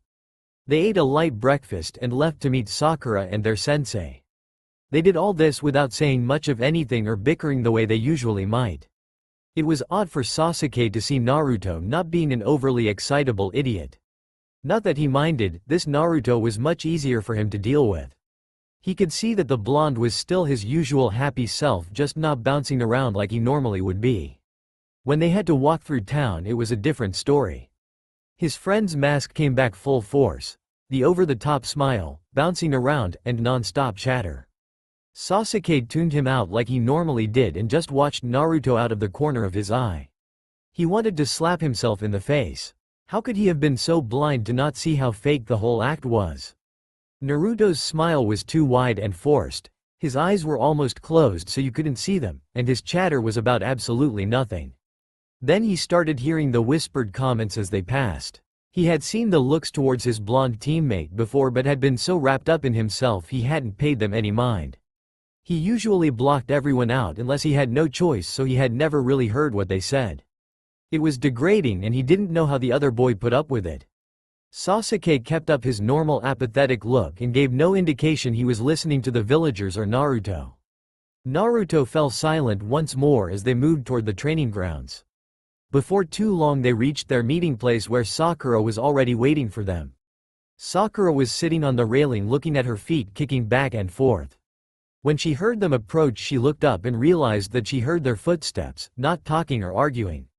She looked at Sasuke first, saying good morning like usual but without the fawning that normally went along with it. She was somewhat surprised but happy when he didn't ignore her, and she looked at him adoringly, thinking that maybe the way to get him wasn't by doing what she normally did but by treating him as a member of the team and friend. She paused when she looked at her blonde teammate before she said good morning to him. "Naruto, are you wearing Sasuke's clothes?" she asked curiously. "Yeah, I fell asleep at his house and didn't have time to go to my place to grab clean clothes. You should wear stuff like that more often, it looks good on you." Naruto flushed in embarrassment at the praise. "Well, I like orange, but I wouldn't wear it on missions if I had a choice. I told you guys yesterday some of the stores are run by former ninja and I can't even get in those with a henge." Sakura frowned in disapproval. "Would you like some help getting the stuff you need?" Sakura asked. "I would appreciate it, but I don't want you to go out of your way. I've already put enough on your shoulders with the secrets you have to keep now," he told them. Sakura hopped off the railing and slapped him upside the head, though this time it wasn't as hard as she would have if it had been the day before. "Don't be an idiot. We are a team, weren't you listening to Sasuke yesterday? We will help, not because you asked or we feel sorry for you. We will do this because we want to, and I know if we ever needed anything from you, you wouldn't hesitate to do it. Right, Sasuke?" Sasuke hesitated before answering. He was regretting everything he had said the day before. Sakura could only slow him down, and befriending Naruto was playing into Itachi's hands. He nodded anyways. He didn't need them to start asking questions or pestering him if he refused. At least he got a reprieve from Sakura's fangirl attitude. He wasn't going to fool himself into thinking the change was permanent though. Naruto smiled happily at them and opened his mouth but was interrupted when Kakashi appeared out of nowhere. "Yo," he said, and wasn't greeted with the usual shouts of, "You're late." His 3 students were standing together and getting along for once. All of them looking up at him crouched on the railing where he had appeared. Naruto was the first to speak. "Kakashi-sensei, aren't you early? Well, I suppose it may seem that way, and I wanted to be here on time, but had to see the Hokage and, well, to make a long story short, I needed to inform him of the new training regimen. So without asking any questions, I need you 3 to keep any progress you make secret. Understand?" When he got a nod from all 3 of them, he continued. "Now, Naruto, you're not going to like what I have to say, but it's for your own good if you want to get stronger. Your taijutsu, to be honest, is horrible. I understand that this isn't your fault, but it needs to be corrected. For today you are going to train with Sasuke. He can help correct most of the mistakes you make and help improve your form." Naruto scowled at his sensei but didn't say anything, knowing he needed all the help he could get. He just hated that it was Sasuke that he got that help from. They may be doing better as friends, discounting the incident last night that he couldn't even think about without blushing, but Naruto hated that he was still weaker than Sasuke. Sasuke just smirked. He was feeling satisfied. Naruto may have huge chakra reserves and a chakra beast inside him, but Sasuke was still stronger. "Let's go," Sasuke said as he turned to walk away. Naruto glared at his sensei one more time before following Sasuke to the training grounds. He listened to Kakashi tell Sakura that he was going to work with her on her taijutsu skills as well. Kakashi kept half of his attention on Sasuke and Naruto while working with Sakura. She did well with her taijutsu, but she had no stamina and tired easily. He watched his 2 students spar with an intense concentration. Every once in a while Sasuke would stop and correct Naruto's form by slowing down his movement and having him copy it until he could do it flawlessly. Then they would go back to sparring. The morning went by quickly, with Kakashi increasingly surprised at how fast Naruto was improving within just a couple of hours. They stopped for lunch, all 3 students collapsing to the grass panting for breath. When they had rested enough, the 4 of them ate in companionable silence. "Naruto, you're improving very well. If you keep this up, we should be able to move you and Sasuke on to chakra control exercises." Naruto smiled brightly and was excited to finally be learning something new. Sasuke gave his signature smirk, just glad to move on to something other than what they had been doing. When they had finished lunch, Kakashi set them back to their original training for a few more hours before stopping them. He told them to run 5 laps around the village to help raise their endurance, and told them every day he would raise the amount of laps they had to run. When they had completed that task, they took a breather, and Sakura reminded Sasuke that they had said they would help Naruto get his supplies. She sent Sasuke off to get weapons before grabbing a hold of Naruto and dragging him off to pick out clothes.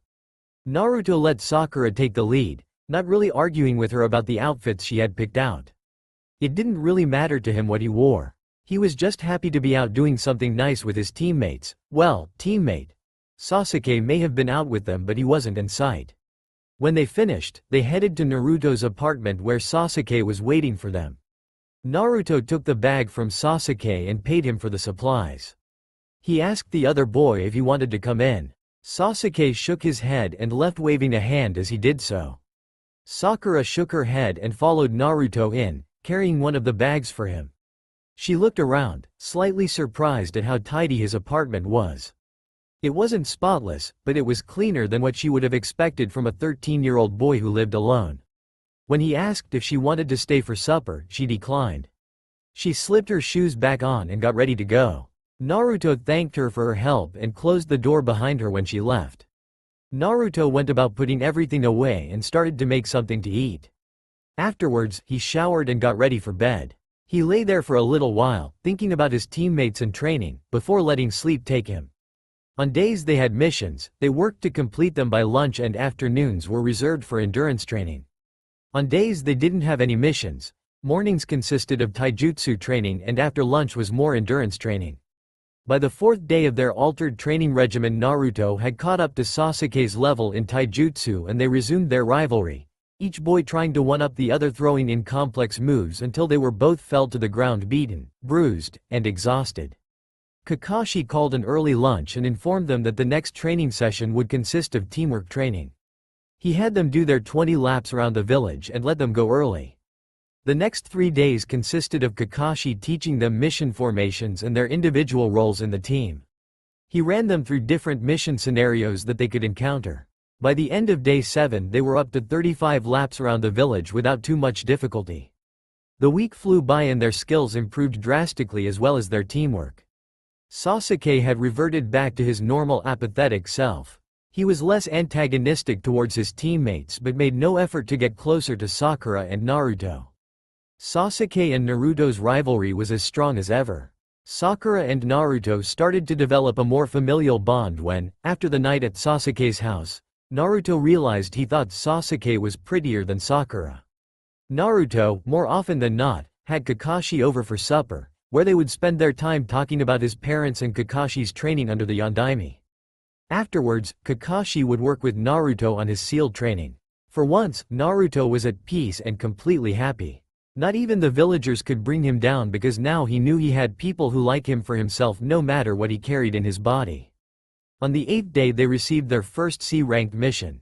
Protect the bridge builder. On the 8th day they received their first C-ranked mission. Protect the bridge builder. The day was bright and cheery, perfect for traveling. Despite a rocky start, Kakashi had to stop Naruto from attacking the insulting old man who had hired them. They were all in somewhat decent moods. Naruto was exceptionally excited being able to do a C-ranked mission and leaving the village for the first time in his life. Tazuna, the old man, seemed to be himself, insulting, and Naruto was acting out against him like he would one of the villagers. The pair were at each other's throats through the first couple of hours of the journey. Only Kakashi noticed the suspicious puddle as they all walked past. All 3 genin freeze when their Junin sensei is taken out in the blink of an eye and a shower of blood. 2 foreign ninja connected by a chain are a blur of motion as they attack. Sasuke recovers first, directing Sakura to protect the client. She grabs for a kunai and stands at attention in front of the bridge builder, shaky but determined. Sasuke and Naruto move asone, perfectly in sync and using all the training at their disposal to incapacitate the first assailant, but they are not fast enough to reach the second. Sakura's death flashes before all their eyes as the enemy charges toward her and the client. At the last second their bastard of a sensei shows up, alive and well, between Sakura and the ninja, easily taking out the enemy. Apparently the client had been lying about the mission level because his village couldn't afford a B rank. After a vote, they decide to continue the mission despite the changed parameters, much to Kakashi's displeasure. Naruto swallows back his sense of impending doom when the water prison closes around Kakashi-sensei. This new threat, Zabuza, is well out of a genin's abilities, but he refuses to leave his sensei behind. He charges the water clone with his army of shadow clones, playing for time and racking his brain for anything that could give him an edge. For once Sasuke is hanging back, protecting Sakura and the client, with a clear view of their captured sensei. The plan takes less time to implement than it did to come up with.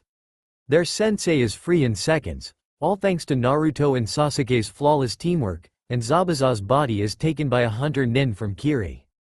Naruto carries the unconscious Kakashi the rest of the way to Tazuna's house, where they will stay for the remainder of the mission. The three students meet Tazuna's daughter and grandson. Inari is an angry child and Naruto can see a little of himself in Inari. He doesn't pity the child though, he understands, but Inari is giving up and that is something Naruto doesn't approve of, so he tries to make Inari understand. The result is a screaming match. During the week it takes Kakashi to recover, he teaches them tree climbing using chakra. It's the first chakra exercise their sensei has had them work on since they've been together as a team. While they were happy working on teamwork skills and taijutsu, they were excited to be learning something new finally. Sakura is the first to master this while Sasuke and Naruto work for hours competing, each trying to better the other. Sakura was guarding Tazuna on the bridge while the two rivals continued to train. Naruto pushed himself as he was known to do and ended up sleeping in the forest after exhausting himself training. He wakes to find what appears to be a beautiful girl. They speak for a little while and he helps her gather herbs. When she asks if he has someone precious to him, Naruto is happy to be able to answer the affirmative. He beams as he thinks of Iruka-sensei and his teammates, and the girl smiles back knowingly. She is something special, sweet, smart. Naruto didn't know an herb from a weed, and seems to genuinely enjoy his company. She's taller than him, but then, isn't everyone? She is taller than most girls his age though, probably a couple of years older. Every part of her seems to sparkle in the early morning light, her eyes, her hair, her smile, her skin, even her flowery yukata. She doesn't treat him like an idiot either, and patiently teaches him about herbs and remedies as they work. Too soon, she stands to leave, expressing a need to return to her precious person. Naruto can only wish to see her again as he says his goodbyes. Before she walks away, possibly for good, she turns back to him once more with a sheepish smile.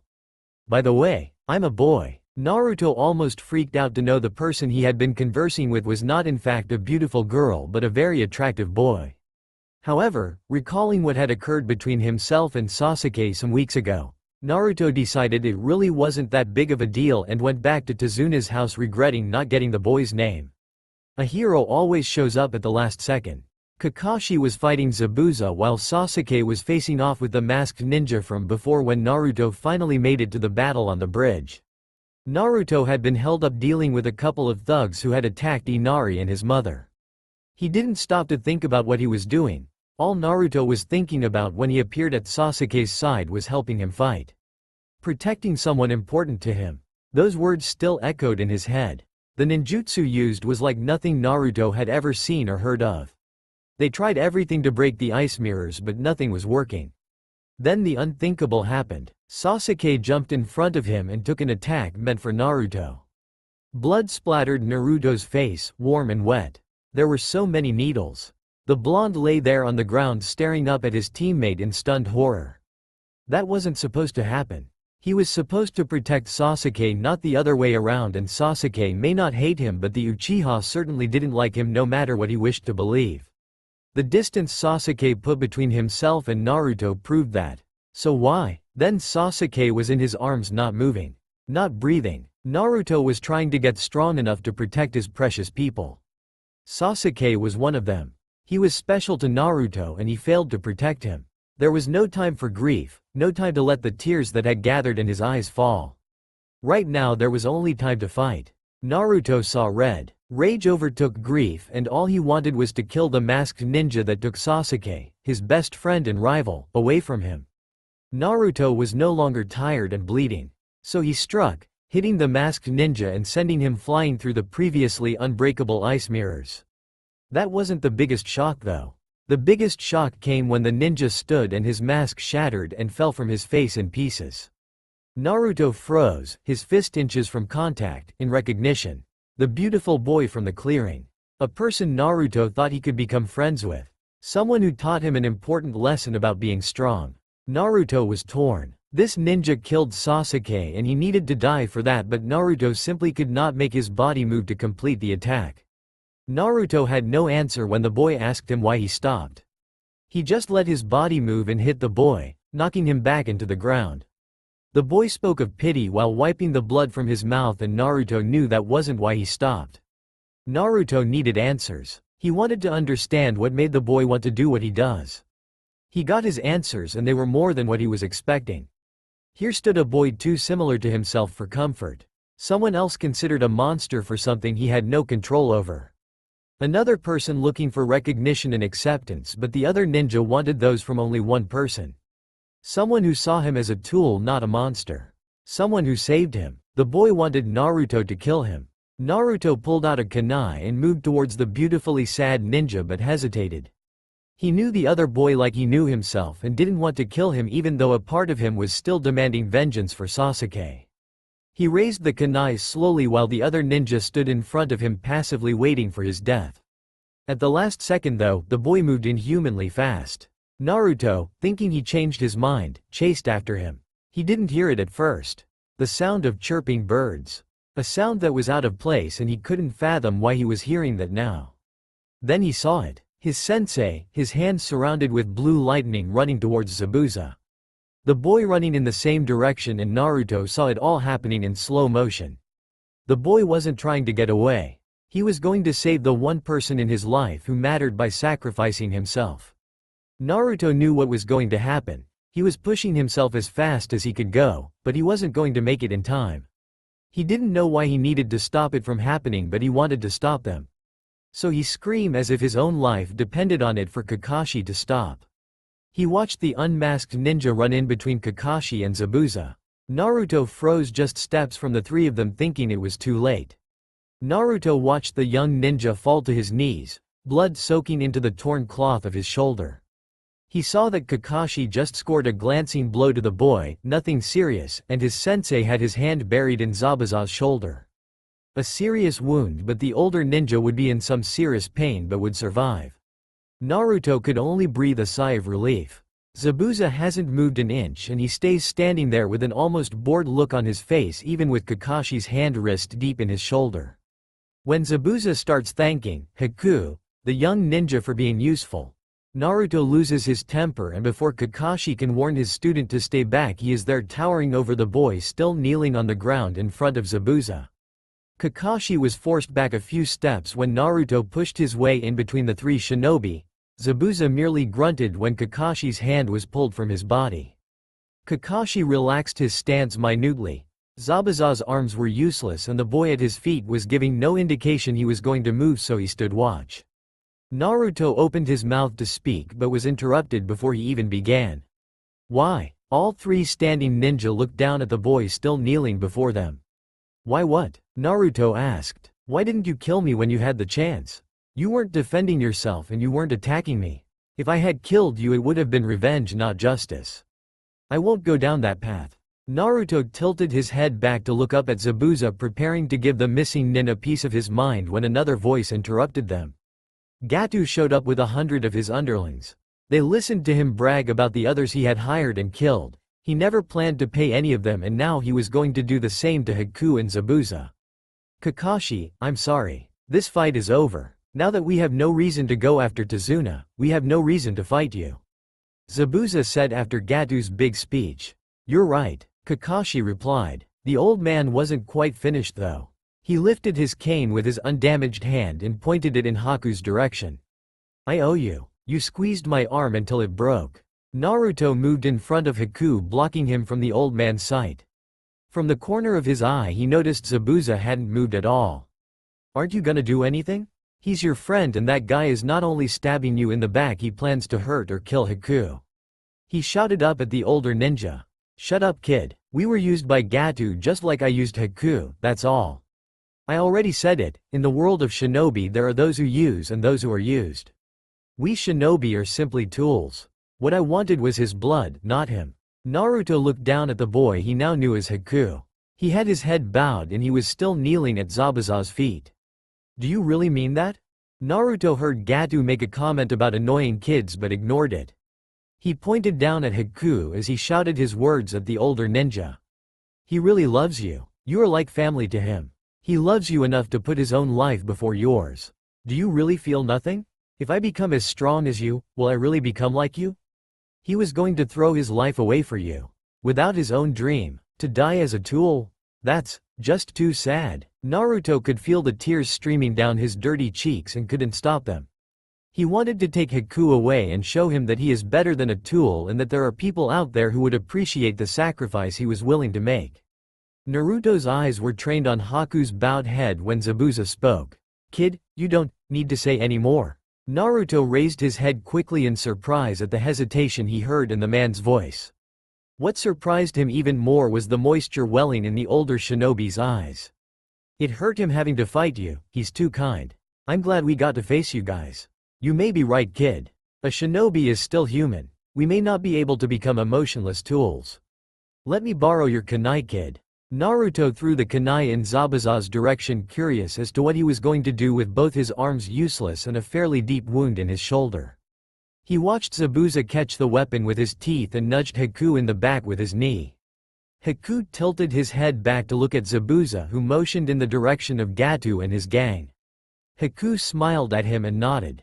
The younger ninja stood and walked toward Naruto, stopping when he was within arm's reach. Thank you, Naruto, and you should know he's not dead. Haku told him before walking toward Zabuza.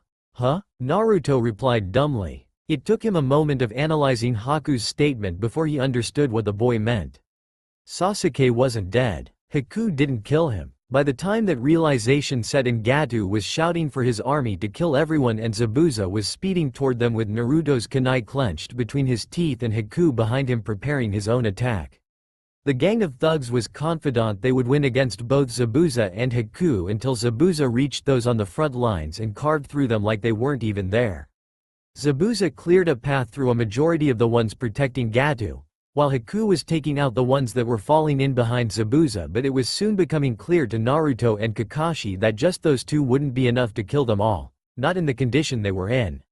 Naruto and Kakashi quickly made 5 clones each and raced into the fight. Zabuza finally made it to Gato and proceeded to kill him with the kunai Naruto gave him still clenched tightly in between his teeth. The fight came to a standstill when Gato fell to the ground dead. In the middle of the silence, Naruto heard Sakura shout out to him that Sasuke was alive. He knew that as Haku had already told him, but when he looked over to find his best friend stand unsteadily with his hand raised in a wave, Naruto wanted to give him a hug, jump up and down happily and shout at the top of his lungs. But he did none of those things. He just smiled wide and bright, saying, "Welcome back, Sasuke," loud enough for him to hear before he had to turn his attention back to the gang of ninja. The fight picked back up again when it was once again interrupted. This time by Inari, who was followed by what looked like every able-bodied villager from the island. "Inari," Naruto shouted out, happy to see the boy. "A hero always shows up at the last second, right?" Inari replied, grinning. Between the 4 ninja, their clones, and the villagers, Gato's gang didn't stand a chance and fled. Zabuza collapsed, finally having run out of energy, with Haku sitting down heavily right next to him. He pulled out a sealing scroll filled with medical supplies and began patching the worst of Zabuza's injuries. When Haku was done, Kakashi got Zabuza up on his back while Naruto did the same with Sasuke. The 5 ninja went back to Tazuna's house to patch up their wounds and rest. Sakura and a few of the villagers stayed behind to keep an eye on Tazuna while he worked for the remainder of the day. Sasuke was disgusted with himself.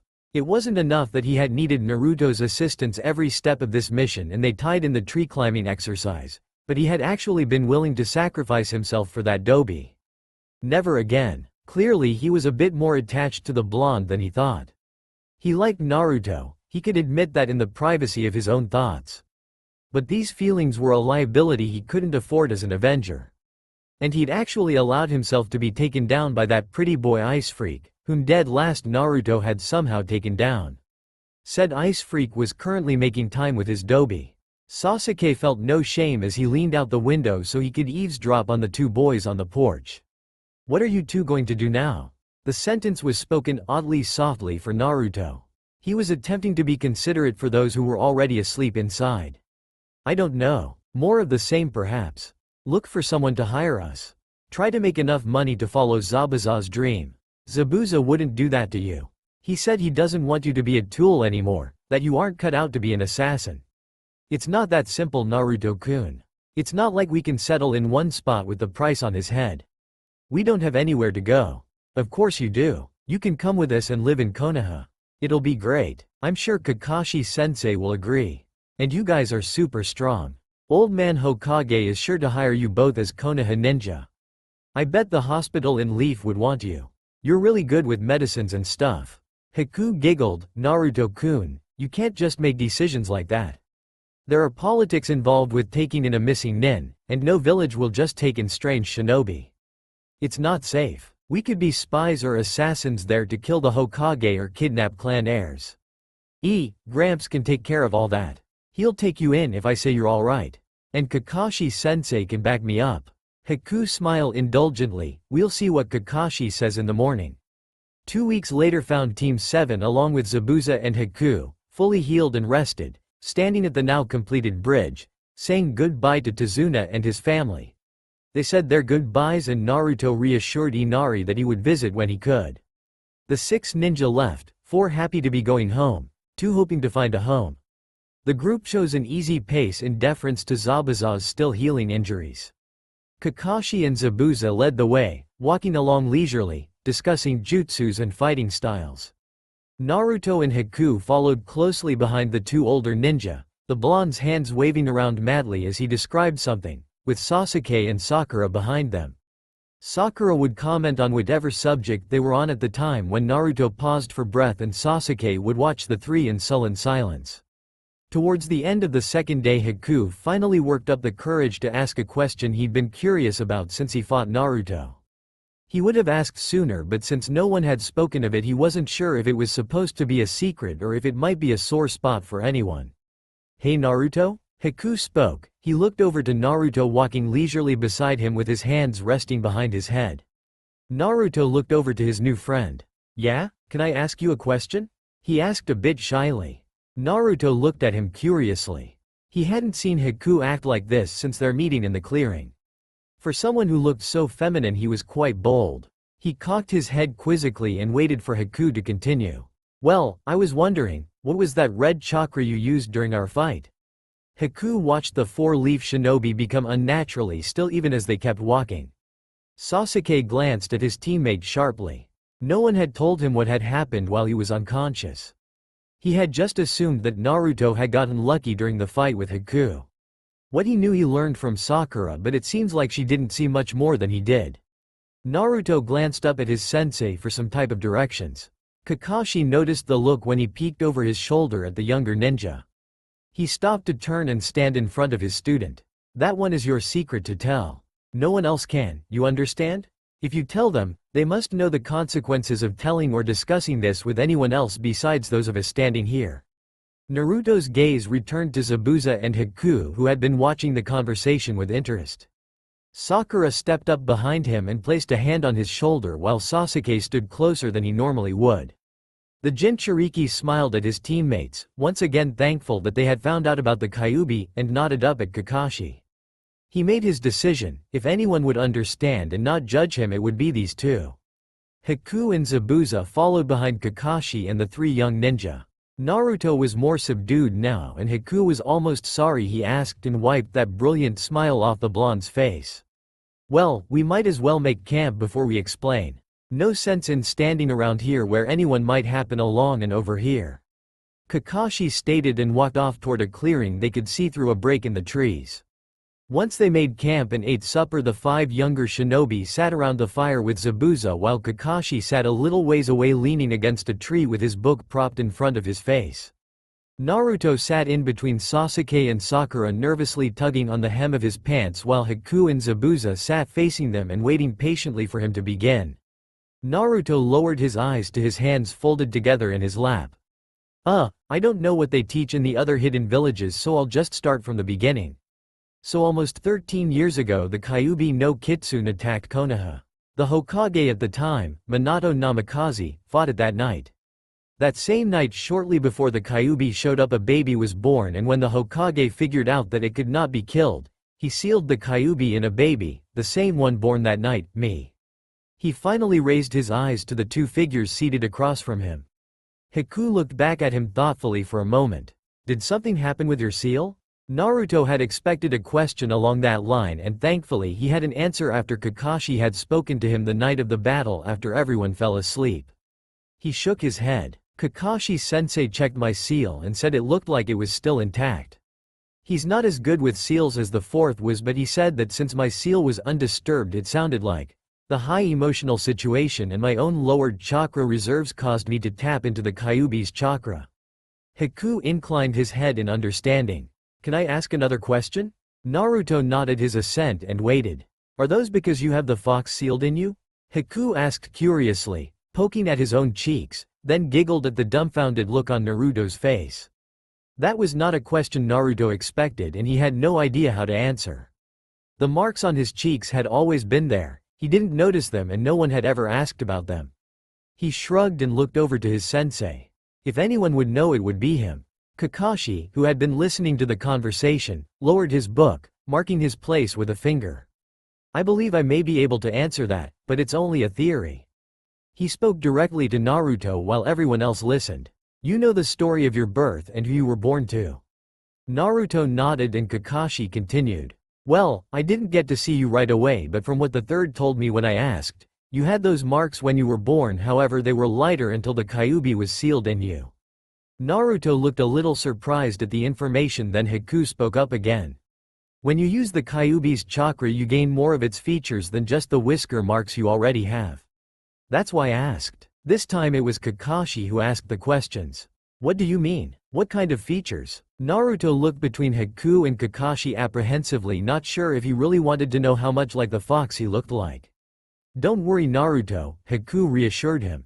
It wasn't bad or a lot, just minor things that when combined made you look intimidating.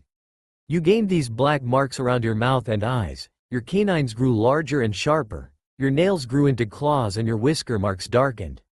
Also, all of the injuries you sustained from my attacks seemed to heal instantly.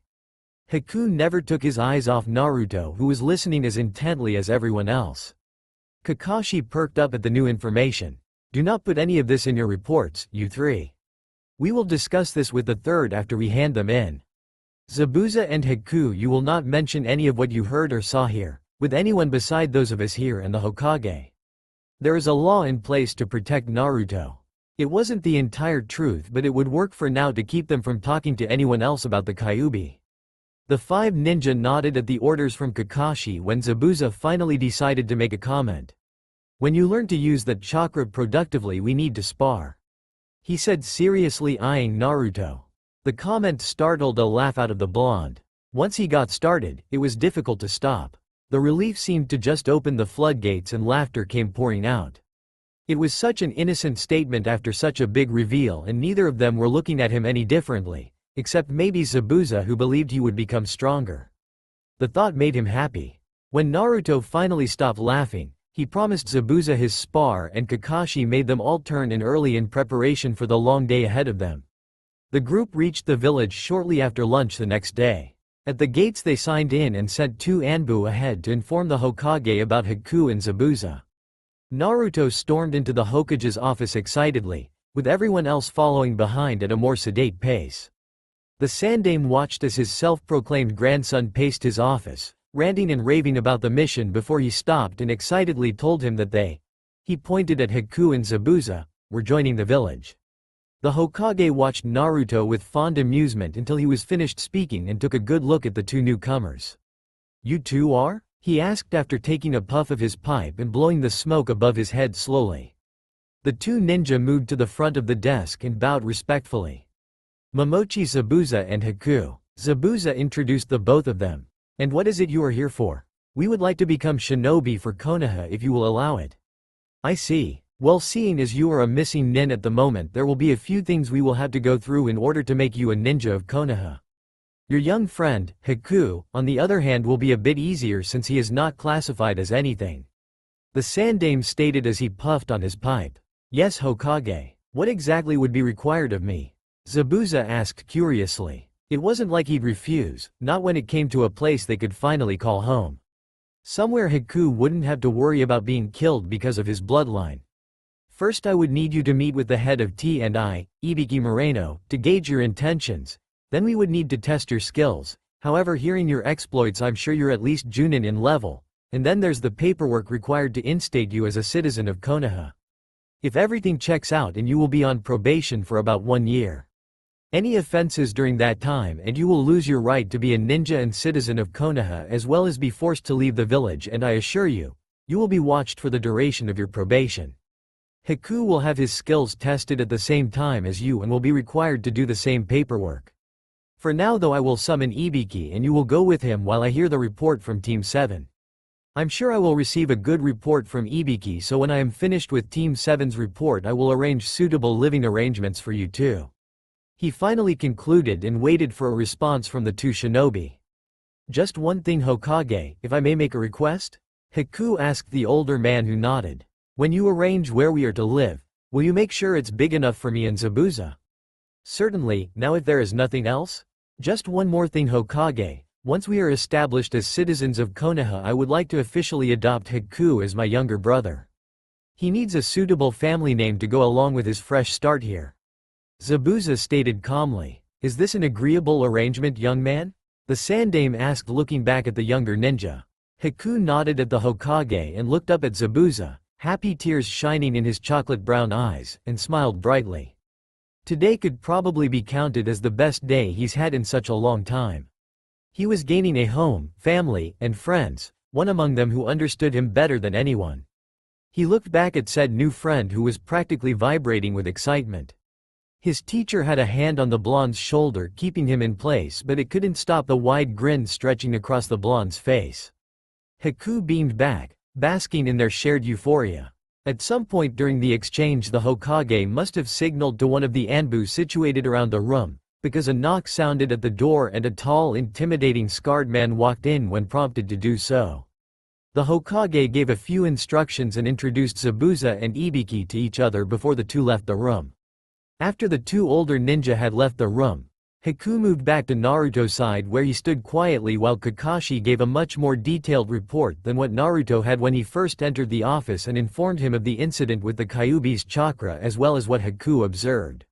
The Hokage took notes on the matter to discuss with Jiraiya when he saw him next. By the end of the report the Hokage sat in his chair with a frown on his face, not liking how easily they had been fooled. He pulled out a few sheets of paper and began implementing a new rule that stated any C or B rank mission, from that moment on, would be investigated for any discrepancies from the job the ninja of the village were originally hired to do. If any discrepancies were found, the person or place who hired them would be fined as well as the rank changed and the charges adjusted accordingly. He set the paperwork aside for the council and daimyo to take a look at and informed Kakashi of the changes.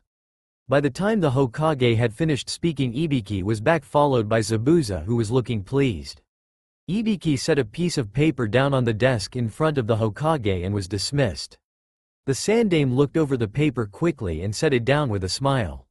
He pulled out 3 more pieces of paper, 2 for Zabuza and 1 for Haku, and set them down, motioning for the two to come forward. The members of Team 7 watched as the two ninja filled out the papers quickly and handed them back to the Hokage. The Hokage stood from his chair. I am Hiruzen Sarutobi, the Sandaime Hokage, and on behalf of myself, the council and the village, we welcome you as citizens of Konohagakure, Momochi Zabuza and Momochi Haku. He set 2 more sheets of paper in front of them, this time their living arrangements, before sitting back in his chair and resuming puffing on his pipe. He dismissed the group and watched fondly as Naruto grabbed Haku by the wrist and dragged him out of the office, speaking as fast as he could and promising to treat Haku to the best ramen he'd ever have. The Hokage couldn't help but to huff a laugh at that. No matter what happened, Naruto would never change. He looked down at his desk and sighed. He had a lot of paperwork before, and now he had more to deal with. By the end of the next day, Zabuza had been made a Junin and would be in training for Anbu. Haku was made a Genin and would have to prove himself in the upcoming Chunin exams if he wanted to advance. He would be put on a temporary team for the exams and a permanent one after, no matter if he made Chunin or not. Haku would also be working in the hospital when not on missions after the exams were concluded. Haku, with too much free time on his hands until the start of the exams, set up a training schedule with Naruto. He needed a way to keep his own skills sharp and he wanted to help Naruto with his own training. He knew the younger ninja had an absurd amount of stamina but not a lot of speed, while Haku himself had an abundance of speed but not stamina. He couldn't do much about his ninjutsu since most of what he used was bloodline ability and elemental affinity, and Naruto was getting plenty of training with Kakashi and Sasuke on his taijutsu.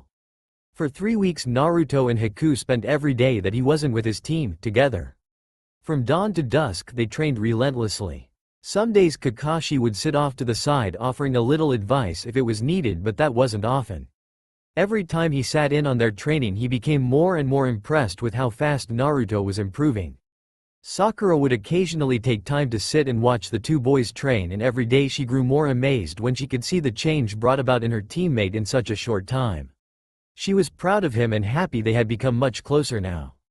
Sasuke, though, was there nearly every day just watching, not offering any advice, and he didn't seem to be using his Sharingan, so it didn't seem like he was gaining anything by just sitting there and doing nothing.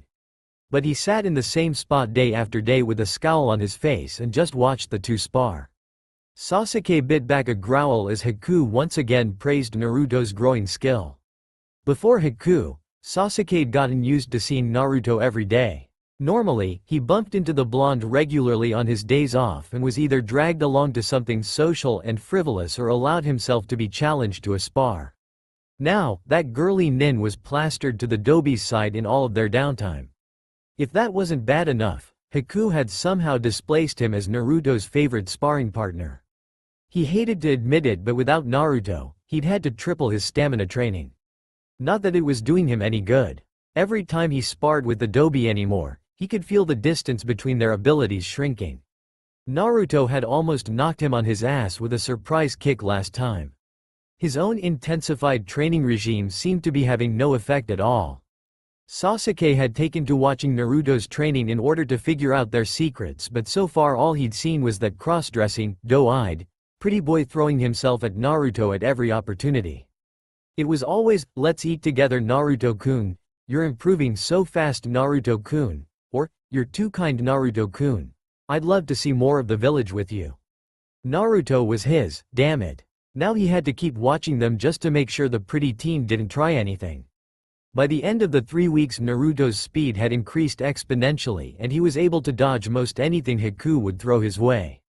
In the beginning it had been tough, but between Haku's medic skills and Naruto accelerated healing, Naruto was able to stay away from the hospital. Haku on the other hand wasn't nearly as exhausted at the end of the day as when they had started. One morning after Haku and Naruto's training sessions ended, the blonde hurried to meet with Sakura and Sasuke for their team meeting. Upon arriving he greeted Sakura happily and turned to Sasuke to greet him, but found the other boy staring away from him with a scowl on his face. All Naruto could do was look away in disappointment. They hadn't spoken more than a few sentences to each other since they had come back from Wave Country. Before that things had been going so well, but now he had no idea what had happened for his teammate to revert to the way things were before. He wanted to ask but refrained for fear of pushing him away more. Sakura could only look on, worried as Naruto and Sasuke spoke less and less. She had no clue what was going on, and when she had tried to bring it up to Sasuke he told her to mind her own business. And so they sat there in silence waiting for their always tardy sensei to show up. They listened to Kakashi's usual excuses for being late, even though he wasn't as late as he used to be, and did their usual D-rank missions, going their own ways after. Naruto strolled around the village for a short time. He noticed the box-looking rock following him some time back but didn't do anything about it since it was just following him and he wasn't doing anything except walking aimlessly. But now it was getting a bit unnerving being followed by an odd-looking object, so he finally turned around and confronted it. Turns out it was Konohamaru and 2 of his teammates. Naruto was flattered when he found out the 3 of them were emulating him, and he had forgotten he had agreed to train with him under the guise of playing ninja. About that time Sakura had found them and started questioning why ninja would want to play ninja. He had to quietly inform her of the trick behind getting Konohamaru to train in the form of games. She seemed to be satisfied with that explanation. Then Konohamaru just had to go and say something stupid, pissing Sakura off, and causing her to knock him in the head. It hadn't happened in a while, and honestly he kind of didn't blame her for getting mad over the insult. If Konohamaru didn't learn the first time he insulted her, he now knew not to, since they were both running from her. In the meantime, Kakashi was turning in the mission report for the day. Iruka, who was manning the mission desk, was happy to see him. He took the chance to check up on Naruto since he'd been so busy lately he hadn't been able to spare any time to look in on him. He was extremely happy to hear how well Naruto was doing and how hard he had been working in his extra training with one of the new ninja who had been accepted into the village. Iruka had read the mission report from the Land of Waves and knew of Haku and his involvement in the mission, so he was a little hesitant about Naruto training with the older boy. But Kakashi seemed to be supervising and didn't look at all worried, so he set aside his misgiving for the moment. Konohamaru had gotten ahead of Naruto, and when he finally caught up he found the young boy being held in the air by an oddly dressed foreign ninja. "Konohamaru!" Naruto yelled out. "You little piece of shit." The ninja in black growled out at a struggling Konohamaru. "Don't yell, you'll get us in trouble." A blonde girl told the other ninja. "Naruto, I'm sorry, I was messing around. You had to help me." Naruto wanted to yell at the other ninja, call him names for picking on a little boy, but he had been trying to not just go shooting his mouth off without thinking things through. He really had been trying to be better, but he just couldn't let this be, so he planned on just rushing the other ninja and trying to grab Konohamaru from him. As soon as he made a move forward though, his arm was grabbed by Sakura. "Wait, Naruto, you just can't attack him. He's from another village and from the look of their Hite-8, they are from Sanagakure. We are allies with them, and if we attack first it could cause an incident that could lead to a war." He paused at her words and kept his eyes trained on Konohamaru. It took a moment, but then something occurred to him. "You do know that kid you have right now is the grandson of the Hokage, right?" The boy holding Konohamaru looked at Naruto skeptically, trying to gauge how truthful he was being, but before he could say or do anything a rock came flying out of nowhere, causing him to drop the young boy. He grabbed his wrist as they all looked in the direction the rock came from. Sasuke was sitting on the lowest branch of a tree nearby, tossing another rock in his hand. "What are you bastards doing in our village? You should just get lost. Hey punk, get down here." The Suna ninja yelled up to Sasuke while he pulled something that was strapped to his back, often held at his side with a hand. The blonde ninja that was with him was trying to talk him out of whatever it was he wanted to do. "You're a disgrace to our village," a gravelly voice stated. Sasuke's head whipped around to find another Suna ninja hanging upside down on the next branch, just a little further up than the one he was on. He hadn't sensed the newcomer at all. He didn't know when the red-haired ninja had shown up or how long he'd been there. "Losing yourself in a fight? How pathetic. Why do you think we came to the Leaf Village?" he asked the other two ninja. "Listen, Gaara, they started it." Naruto's eyes bounced between the two male ninja. He examined the one he now knew as Gaara closely. He had red hair and pale skin. The dark circles around his eyes made the green of his pupils stand out, and the kanji on his forehead was blood red against his pale skin. Naruto was fascinated with the Suna nin, but he was also weary. There was something about him that made the hair on the back of his neck stand on end. When Gaara told the black-clad boy to shut up or he'd kill him, Naruto understood what it was about him that set his teeth on edge. He was dangerous, extremely so. It wasn't only in the look in his eyes, it was the fact both the blonde and the black-clad ninja were both terrified of him. "Sorry to you guys," Gaara said, turning to Sasuke, who hadn't moved from his branch. He disappeared from the branch and reappeared in between what must have been his teammates in a swirl of sand. "We didn't come here to play around," he told the other two before turning to walk away. "Hey wait," Sakura called out to the three Suna ninja. "You guys are ninja from the Sand Village, and it's forbidden for ninja from another village enter without permission. So what are you guys doing here?" The blonde spoke this time. "You're right, we are from Suna and we are here for the Chunin selection exam." Naruto grew excited. He remembered Haku telling him about the exam. He had just forgotten when it was supposed to happen. When the sand ninja started to walk away and Sasuke asked for Gaara's name, for once Naruto didn't feel like the idiot Sasuke claimed him to be. "Gaara of the desert, and I am interested to know your name as well." "Sasuke Uchiha." Naruto stood back and kept his mouth shut.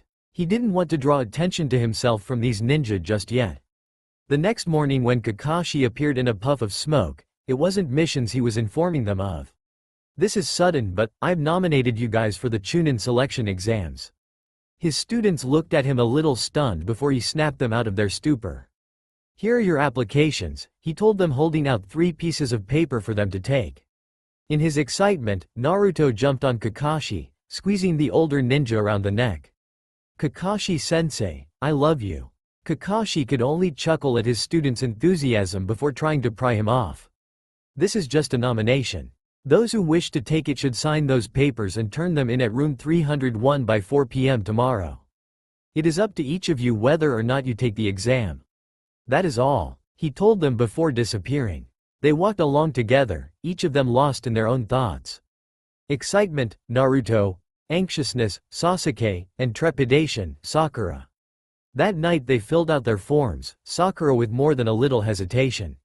Yes, all three of them had been training and made improvements, but she wasn't sure she was even close to Sasuke and Naruto's level yet. Then after meeting those ninja from the Sand Village she was scared. However, she decided she wasn't going to get any better if she didn't go through with this, and she was determined that she would not hold back her teammates. They met outside the building at the required time. Naruto was practically vibrating with excitement when he greeted them. Sakura was trying not to let her nerves get to her but was afraid she didn't do a very good job when both Sasuke and Naruto looked at her funny. The three of them entered the building to catch a speech from two ninjas standing in front of a door and a girl on the floor in front of them. "Listen, this is our kindness. The Chunin exam isn't easy, even we have failed it 3 times in a row. Those that take the exam and end up quitting as shinobi, those that die during the exam, we've seen it all. And those Chunin who pass often become captains of military teams. The failure of a mission, the death of a comrade, that is all the captain's responsibility. Yet, you kids think you can pass." The ninja ended his speech with a scoff. Naruto and Sakura followed behind Sasuke when he moved to the front of the crowd. He stopped in front of them with a smirk adorning his face. "You will let us pass through. We are going to the 3rd floor." He paused for a moment, hearing the confused murmuring coming from the crowd behind them, and his smirk deepened. "And also, remove the genjutsu." The ninja who had been quiet the whole time spoke up then. "Ah, so you noticed." Sasuke turned and addressed Sakura instead of answering the ninja who spoke. "You must have noticed it, right, Sakura? Your analytical ability and genjutsu know-how is the most improved on our team." Sakura flushed slightly at the compliment. Her nerves eased a little with Sasuke's faith in her. "Of course I noticed a while ago because this is the 2nd floor." Naruto nodded in agreement with Sakura but internally berated himself for not paying attention. Not bad, but all you did was see through it." The one who made the speech said, then moved to charge Sasuke, who saw the attack coming and made to defend himself when someone interrupted them.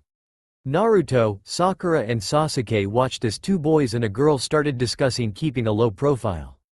The one wearing green spandex, black hair and thick eyebrows walked up to Sakura. He was the one who intercepted the attack between Sasuke and the other ninja. He introduced himself as Rock Lee and then proclaimed his love to Sakura. Naruto wanted to giggle at the scene and Sakura's dejected look, but held back. They may get along better now that she knew more about him, and he gave up on his pursuit. But that didn't mean she wouldn't knock him on the head if she felt he was laughing at her. Not too far away from Naruto, Sakura, and Rock Lee, was the other boy. He was just as pale as Sasuke with long black hair and pupil-less eyes. Unlike his weird-looking companion in spandex, the second boy was attractive, in a vaguely creepy kind of way, Naruto noted, maybe even on par with Sasuke. He had nothing on Haku though, but then Haku wasn't exactly a fair reference point.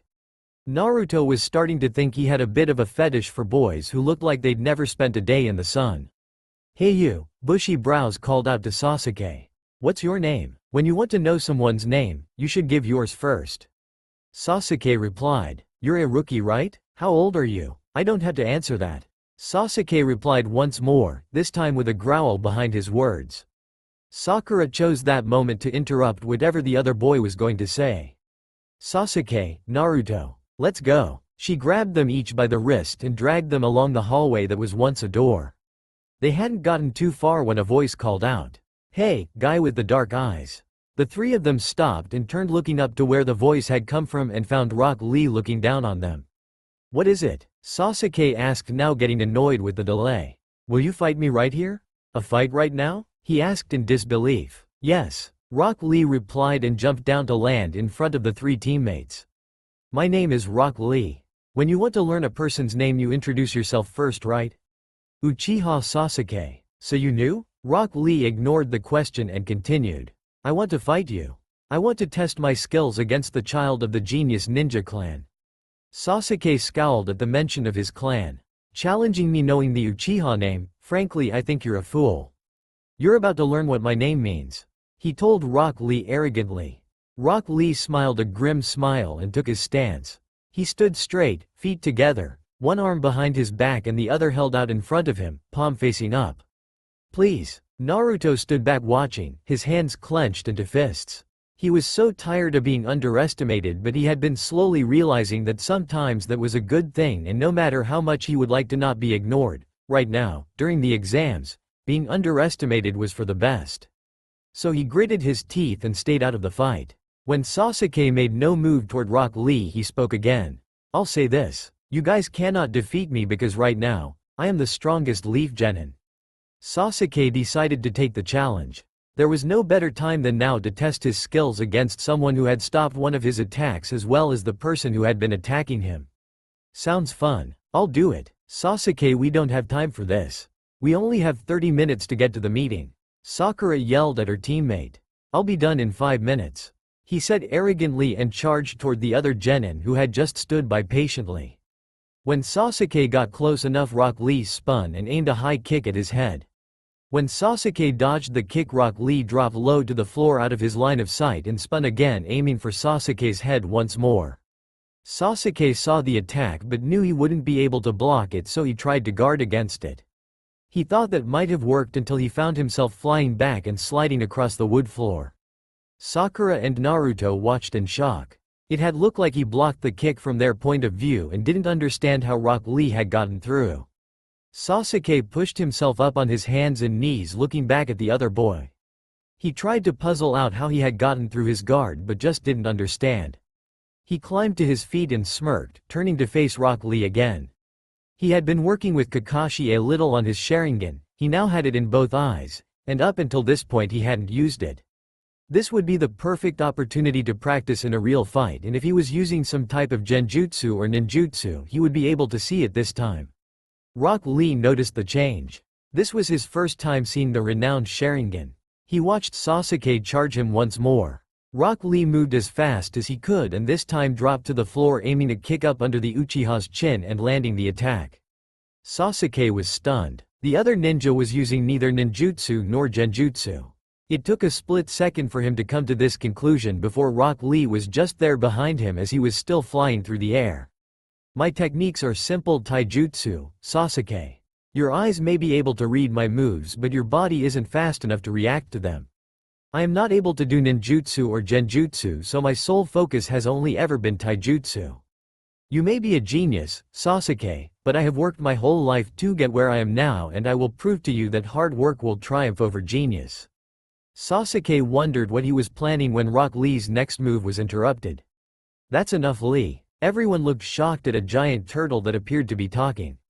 Rock Lee aborted his attack in mid-move. A piece of the bandage from his arm was pinned to the wall and he used that to pull himself away from Sasuke. Sasuke at the same time continued to fly backwards until he hit the floor, Sakura running to intercept his fall.